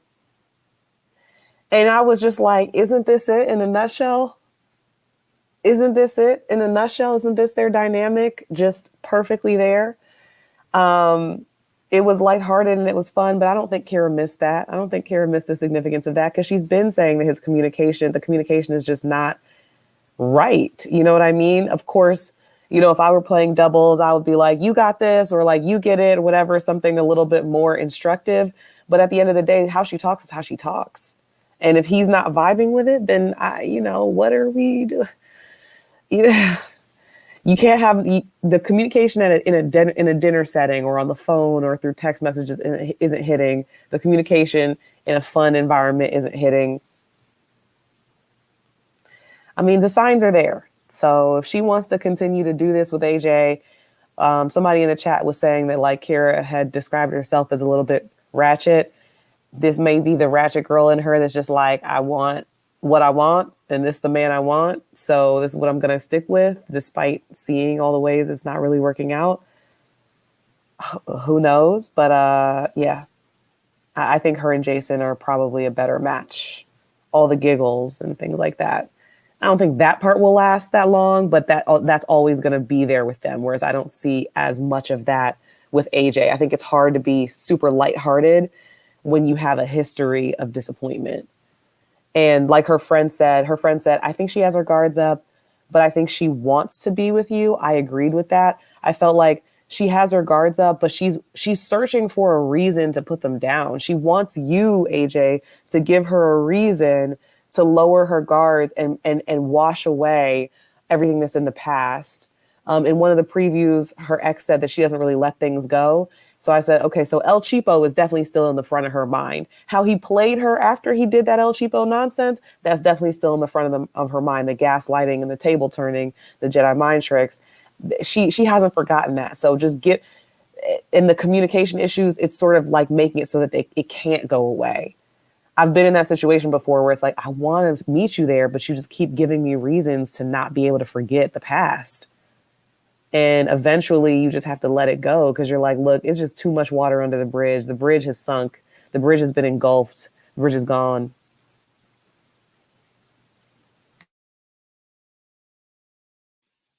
Yeah, Layla, I agree. I think for me, I've been so concerned about why Kyra is forcing her and AJ. It's like almost forcing a square peg into a round hole. You know it doesn't go. You know it doesn't connect. It doesn't fit. Kyra's smart. She's an attorney. She understands that they're not going to work out, right? They don't mesh. She thinks a certain way, he thinks a different way, and they're not able to communicate or see eye to eye. And I know Kyra knows that because if you go back to the question she asked Jason's friends and then compare them to the questions she asked AJ's friends. So she asked Jason questions that spoke to his character and to his personality, but she asked AJ's friends a question about, do you think he's ready to love? Like, why did you ask them, do you think he's ready to love? And you didn't ask Jason's friends that. She knows she has this reservation about AJ if he's truly there for love. And I that stuck out to me. I was just like, she didn't ask them the same questions. You know you guys don't fit, so why are we forcing it? Kyra, at this age, we're too old to be chasing after the most popular guy on the football team. We know it's not going to get us anywhere. At this age, we're a little bit too old for that. And so I really wish Kyra would kind of like step out of this notion that she has, like, I have to get the guy. I have to get the most wanted guy. I have to be the one that can change him. I have to be the one that can make him, you know, um, revert his player ways and settle down. And I have to be the reason for him doing that. You're not going to be the reason for him doing that.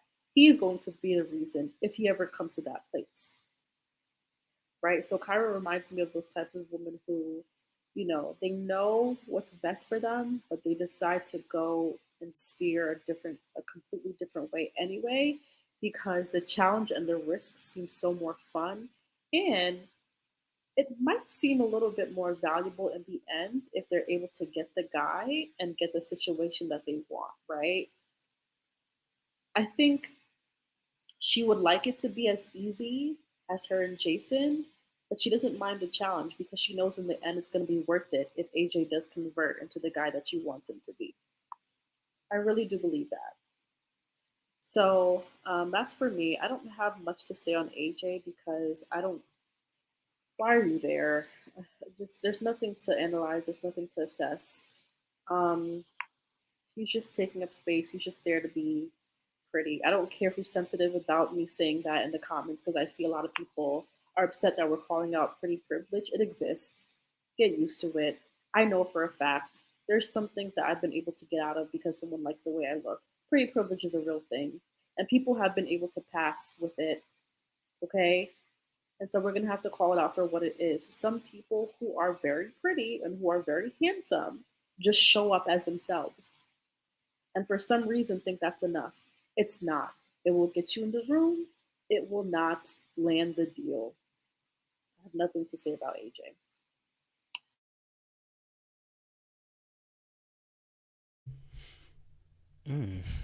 Um, who wants to talk up the things? Nothing to add about AJ and Kyra? Yeah? Dr. Ahmadi, you don't have anything to talk up the things? I knew you were gonna call. I knew you were gonna call on me. I mean, I wish I had anything to say. Like, I mean, honestly, I share the same. I same sentiments as panel. I wish I knew you guys like 2 years ago when I was dating a lawyer because you could have helped me out tremendously. Because I still couldn't. What the fact that Kara's a lawyer and she uses those skills when it comes to dating, it can become a fear ring to deal with. And I saw it coming through with the date. Maybe I don't. I'm not gonna say it's negative. I'm not gonna say it's a negative thing, but at the same time, it's like you don't want to feel like you're on trial, especially when you're on a date or trying to get to know somebody. And that's how it feels like with Kara and AJ right now. I think what AJ did with the date would still playing till today. She still isn't letting it go. I wish she would. I wish she would find a way to move on because honestly, when Kara's around AJ, she's not having fun. But when she's around other Jason, the people she wants to be with, you can see her Kiku Goo Gaga. You see her having fun. You see who her true self is. So again, I wish she would make up her mind and go after the guys she wants versus trying to play this game, putting these two guys against each other. Because again, they're two different guys. One isn't the type person the bad boy, which she doesn't want, but maybe deep down she is. And the other guy's genuine, who knows what he wants to go after, and she still doesn't want to commit to that. So I'm at a loss of words. I guess I need a couple more weeks to figure this out. So I want to jump in there really quick. Not really even specific to Cage. Lord, here I go. AJ and Kyra. So actually, with all of the friends, like I know the objective is to bring your friends onto the show, have them meet the two people that you're dating, for them to give input. I feel like AJ's friends know AJ, right? Your friends know you. And when Kyra did ask him the question about him being ready to love, I was just like, let's see what kind of friends they are. Are they going to tell the truth? Or are they going to be like, well, I don't want to put you out there on national TV. And I also feel like if AJ up to this point, when they were filming this, if he has gotten wind that El Cheapo exists, I can see friends like this coming on with the specific comments that they were making as damage control ploys. 100%. Because you remember he said, man, why can't you all meet the ladies that all the women that I'm dating? And Kyra was just like, why do you need to meet all the women? And I was just like, sis, because he's trying to damage control his reputation from you calling him El Cheapo on episode 1. Duh. And this is why I don't understand why she's even trying to go there with him. Because I'm like, if you really like this dude, how do you bring him around those group of friends, Kyra? How do you explain that? Miss Attorney, Miss Intelligent, Miss... How do you bring around the guy you were dragging to your girlfriend group and now he's your man? How's that going to work? And how is AJ going to feel? Is he going to go into performative roles because he has to try to make himself, it's just like, girl, why are we playing this game? But I get it. I get the show. I get it. We're here now. But it's just kind of like, for me, I'm like, this is such a waste of space and time for both of them. And poor Jason's going to get his feelings hurt because he's not getting chose. And even if he does, if I go there with that theory, she chooses Jason in the end, will they last? We'll see. All these friends were there to just make their friend look great. I hear you. Yeah. That. I hear you that, I think with Kyra and AJ, I think Kyra's just got the bit between her teeth, she's competitive. Once she latches on something, she wants to finish it, she's a problem solver, and I think with AJ, it's like, it's the allure of winning is getting him to change. It's finding AJ changed, or AJ, being now that guy that didn't do what he was supposed to do previously. I think she really did like him. I mean, I don't even think. I know she liked him the first time round when they dated. The issue was the El Cheapo stuff, right? And that's the Kyra part. Kyra likes the guy to fight. You know what I mean? And, that's why she liked being in the middle between AJ and Jason. You know what I mean? Like I said, from early, she's a Gamma type of girl. Gamma kind of girl wants men to desire her. They want them to chase, to fight hard, to climb the mountains, do the Hercules challenges. They like that. You know what I mean? That's just her character and her personality, that she likes that kind of thing. The issue is obviously that AJ is, for me, barely lifting a finger. Still, he hasn't really stretched. You know what I mean? He hasn't really stretched to try and get her. And so I think she's actually out. I think she's almost outplaying herself. It's almost like she's almost overdoing it a little bit. It's like a game that you don't have to play. Like AJ is not a game you need to play, because you've already played that game and you found out he's not the guy that you want him to be. And you don't need to go after him again. But the problem is that the options are few. Okay? All right? Between AJ and Jason, it's a massive drop. I'm just going to be honest with you. Between AJ and Jason, in terms of the way that they move, is different. Jason doesn't give her that, I'm commanding, I'm going to take control of the situation. She's not getting that from Jason. So it's quite a drop for her to go from AJ to Jason. And I think I said this in one of my reviews. I said it probably will take maybe another year or two for her to really deep it, that the choice between AJ and Jason, AJ's not a choice. He's not a choice that you want to be making. And that's no dissent to AJ, but it's to say, like, right now AJ hasn't offered you anything of substance at this moment. Y'all can't even play volleyball without miscommunicating. You've called it out. You don't communicate, and you're still trying to go after this man. Even the way she hugged him, I said, "Oh, this girl is still in deep. Oh, this girl is really in deep." Jason's a good second. Firmly in the silver lining. He's silver. He's always going to get the silver medal. He's never going to get the gold medal with Kyra. And I think I agree with you, Sinead. Even if he does, her mind is not there yet. It hasn't shifted to see Jason as that first calling. So it will always be the backup option. And when you date someone in the backup option, it's very difficult to keep that relationship going. They're going to do something that's going to make you go, ugh, this is why I said use a backup. Why did I do this? So she's going to need a mindset shift before she sees Jason as number one.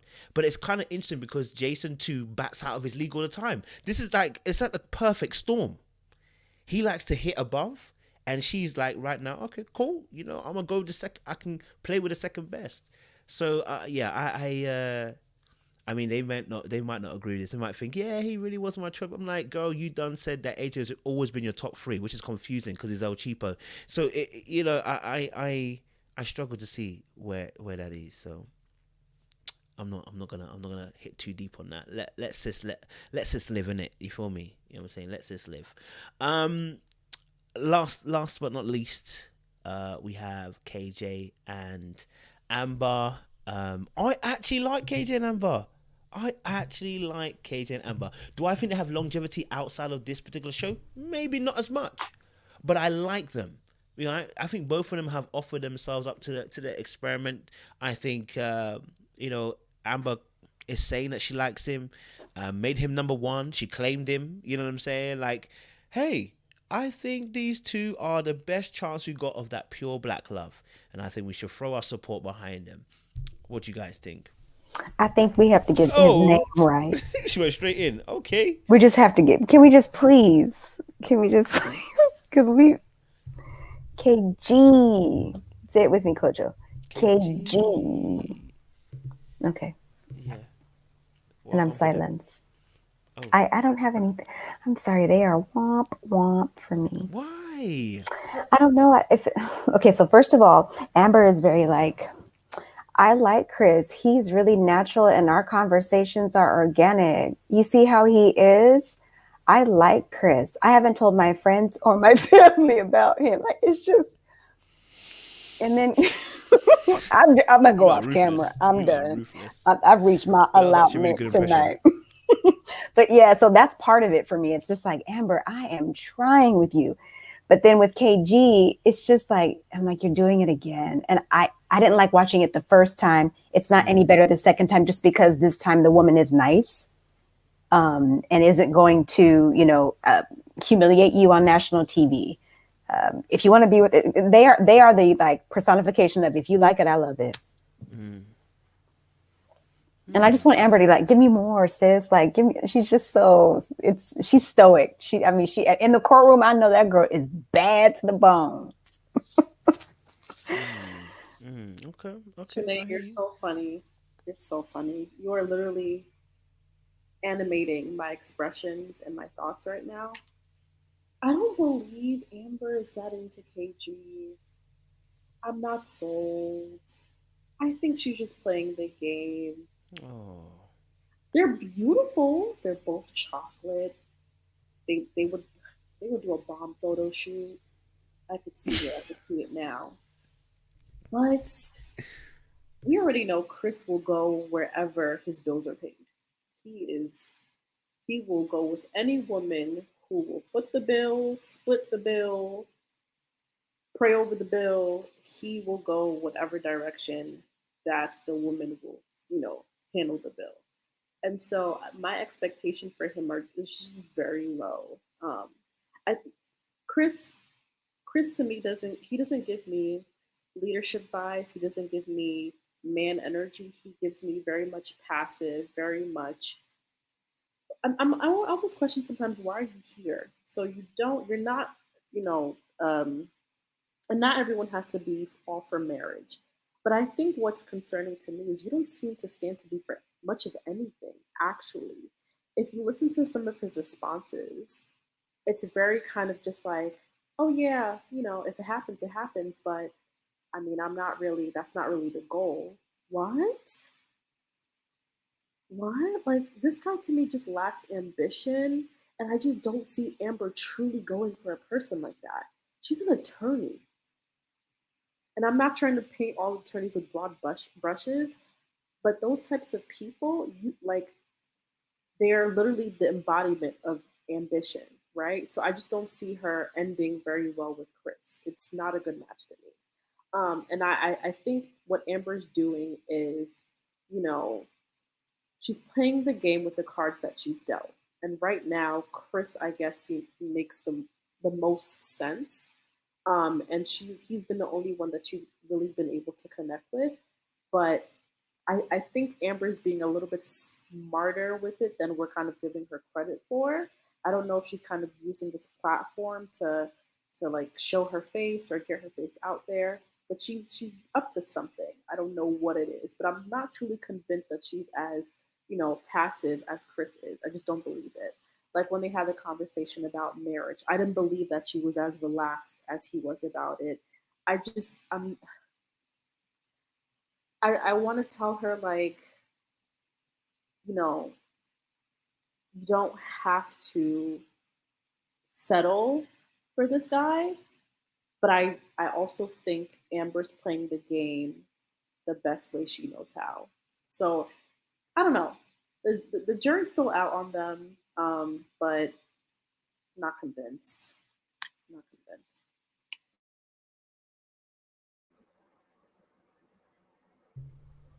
Hearing you. Okay, cool. Anybody else want to go? Anybody else want to take a shot at KT Amber Train? Yes, Kenny. Yeah, I 100% agree with Araba, and I'm so glad I'm not the only one, because I was like, everybody wants to love Amber and KG so much. Sinead, you see how I slowed it down to make sure I had the right letter? Give me my kudos. Thank you. But I was like, look, Amber's dead giveaway is her body language. Okay? She doesn't say too much, but her body language tells on her all the time. KG's talking about, I forget what conversation they're talking about, but Amber's looking at him. She's literally, they're on the same height level, sitting down. And she's upper body is distant, and she's literally looking down at him, even though they're both the same height sitting down. And I was watching, and I'm like, why is she looking at him like that? And then they get up to leave, and he pulls his flamboyant looking jacket, and she's like, oh, I like your little jacket. I was like, this chick is just, she has latched on to KG and said, this is going to be my ticket to not look foolish on TV. I'm just not going to rock the boat. And we're just going to end the show and move on with life. I don't think she's really into him at all, not remotely. What I do know is that she's using him as a strategy. It doesn't make her a bad person at all. Not at all. At least she's not embarrassing him like he was last season, but I don't think she's into him. Not at all. I hear that. Who else wants to talk about KG and Amber and their relationship here? So little to say, guys. Dr. Marty? Raw, man, and we're set the camera off. Dr. Marty, you have nothing to say? Nothing to add, Dr. Marty? Wow. I hear you. Hello? Oh, yeah. Oh, Dr. Marty. Yeah, do you have holiday parties in London? Holiday party? What's that? Like Christmas holiday theme parties? Yeah. This relationship reminds me of the girl who brings your coworker who brings the guy she's like been in the relationship for like past 5 years, and it's like you kind of see them in person, you don't understand why they're together. Like that's the type of vibes I'm getting from this couple. Like you look at Amber and look at everything she is, everything she's accomplished, and you look at, and it's like, is this the best you can do? That's what I'm getting at it. Like I understand KG's a nice guy. We're all about. It's not about being nice. It's not just about being nice. It has to be attraction factor. Again, I don't see her. I don't see attraction. I don't see love. I don't see that desire. Like, okay, this guy makes me want to wake up in the morning and go out and save the world or get people out of jail. Like, I don't see that. I just feel he's just there for the right time. Fast forward a couple years, she's gonna find somebody new, and then they're gonna live happy ever after. So Damn. that's You're where so I'm at. ruthless. God damn. I thought. I think she likes him. I think you guys have got such high esteem for her. I don't think she has that high esteem. I'm gonna be honest with you. I don't think so. I think she takes what she can get. No, I'm gonna be honest with you. I don't think she does any higher. I think KG is the best he's gonna get because no one else checking for her. Well, from what we can see, no one is really checking for her, and I think she's working with what she has. Now, does she fully like him like that?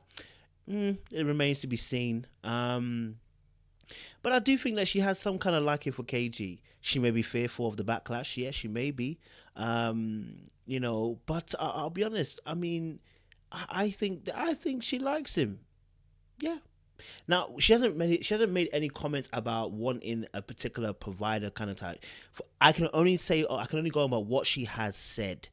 She has said she doesn't mind the aspect of not paying all the bills because that's the kind of home she came from. We can't say that she's lying. We have to take her word for it. You know, she may be, but I'm taking her word for it. Like she hasn't shown us anything that says contrary to that. I think the only thing contrary to that is the marriage thing, because she was open. She was like, well, she's open to marriage or not marriage in a sense, right? But because when she spoke to Joel, she was almost saying he was asking about marriage, and she wants to get married.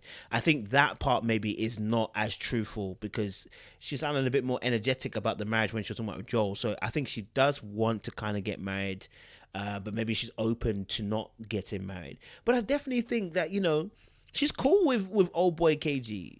I'm not saying they're going to be amazing outside the house. I mean, outside the show. But I think she likes KG. I think he's a good vibe. I think she likes him enough. So when I make my comments, I'm not even commenting about whether she wants to split the bills or not. Like that's not even what I'm commenting on because I can only, to your point, take it at face value what she said. Literally, all I'm commenting on is her body language from this last episode, and it really. I know that face. I wish I could replay it for you guys to see it so we could break it down. But I know that face of when you're like amusing someone, but you're not sure. I don't think she's 10 toes down with whatever she's seen as it's evolving. I don't think she doesn't not like him. I don't think she's pretending. Let me be clear about that. I don't think she's pretending. I think she likes him enough for what she's doing. And like I said, I think major kudos to her. She's not like embarrassing him or making it obvious. But I don't think I ever told anyone whose thing I like, oh, I like your little jacket, your little shoe, your little this. Whenever you put little in front of something, you're condescending it.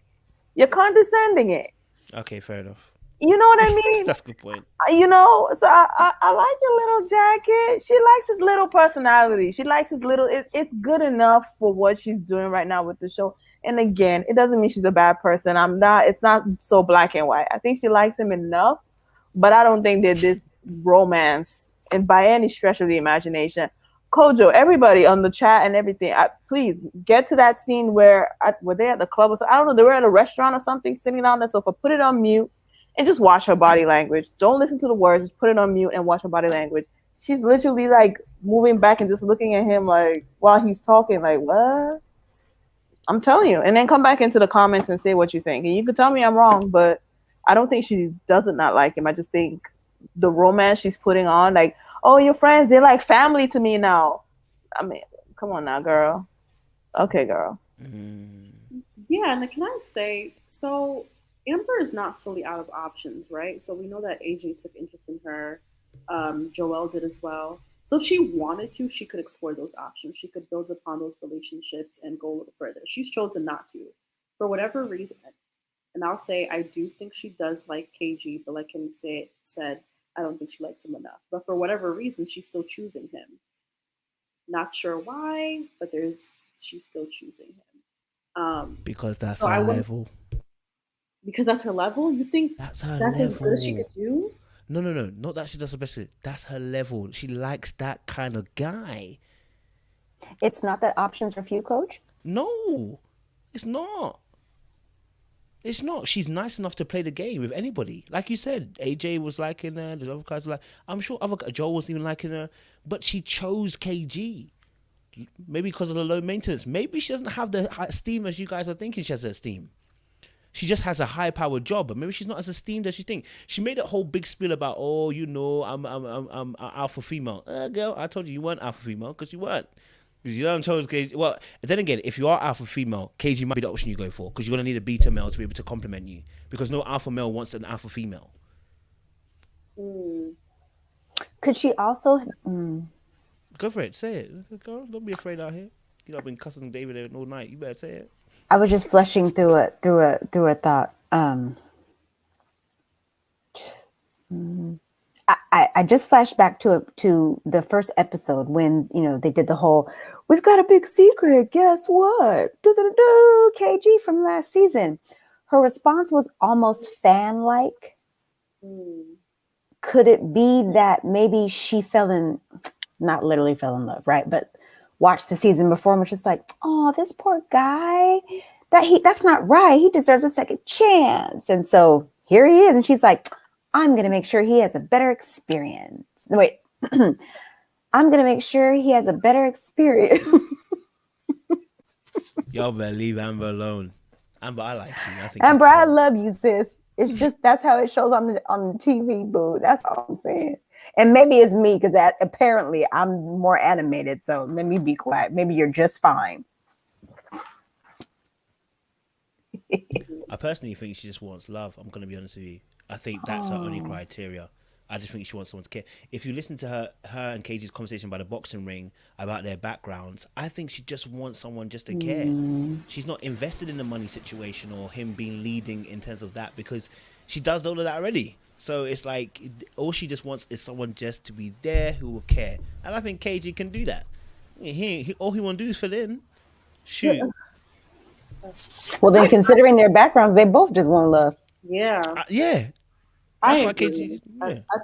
I think she does want love ultimately, but I'm a little concerned for her because KG, I don't like the fact that he doesn't have that he doesn't have great listening skills. Stay with me. We are trying to stay with you. Go on. He doesn't have great listening skills, among other things that I've noticed about him, but I'll start with the listening skills. So in the date that he had with Chris, the first date, when she was talking about her mom or her family troubles or whatever, as soon as she finished, he immediately was just like, oh, well, my father doesn't even like me. And it's like he tried the same thing with, I can't remember Chris Amphium. He did the same thing with Chris Amphium. No, he did the same thing with Amber. When Amber was talking about how she was she adopted or something? Am I getting yes. Yeah, she did the same thing. He did the same thing with Amber when she was talking about her, her story about, being adopted, and immediately he went into, yeah, well, my father was a Rolling Stone, and it's like playing the Pain Olympics with him. And I don't know, maybe my bias is coming out. I really don't like KG. If anyone deserved a second chance, I still think it was Rashid, but that's another story. That's true. He doesn't, to me, he doesn't have great listening skills, and I'm afraid that, like, Amber, if she's truly in this for love, and if she's choosing KG, he might end up disappointing her. And so I kind of just want Amber. I think so. I really do. I really do think he might end up disappointing her. I think KG will be a perfectly good person for her. Full of love, full of care, no bills attached. Fantastic. Okay, I don't see it, but yeah, but because I just think all she wants is just someone to be there care, love. If you heard what they said in the conversation when they were doing their date thing, she was like, the one thing that she really likes about him is the fact he's trustworthy, his word. Guess what? Probably the other guys she's dated are not trustworthy with their word. KG is fantastic. KG is the one. She's simple. She's maybe just not that complicated. Do you know what I'm saying?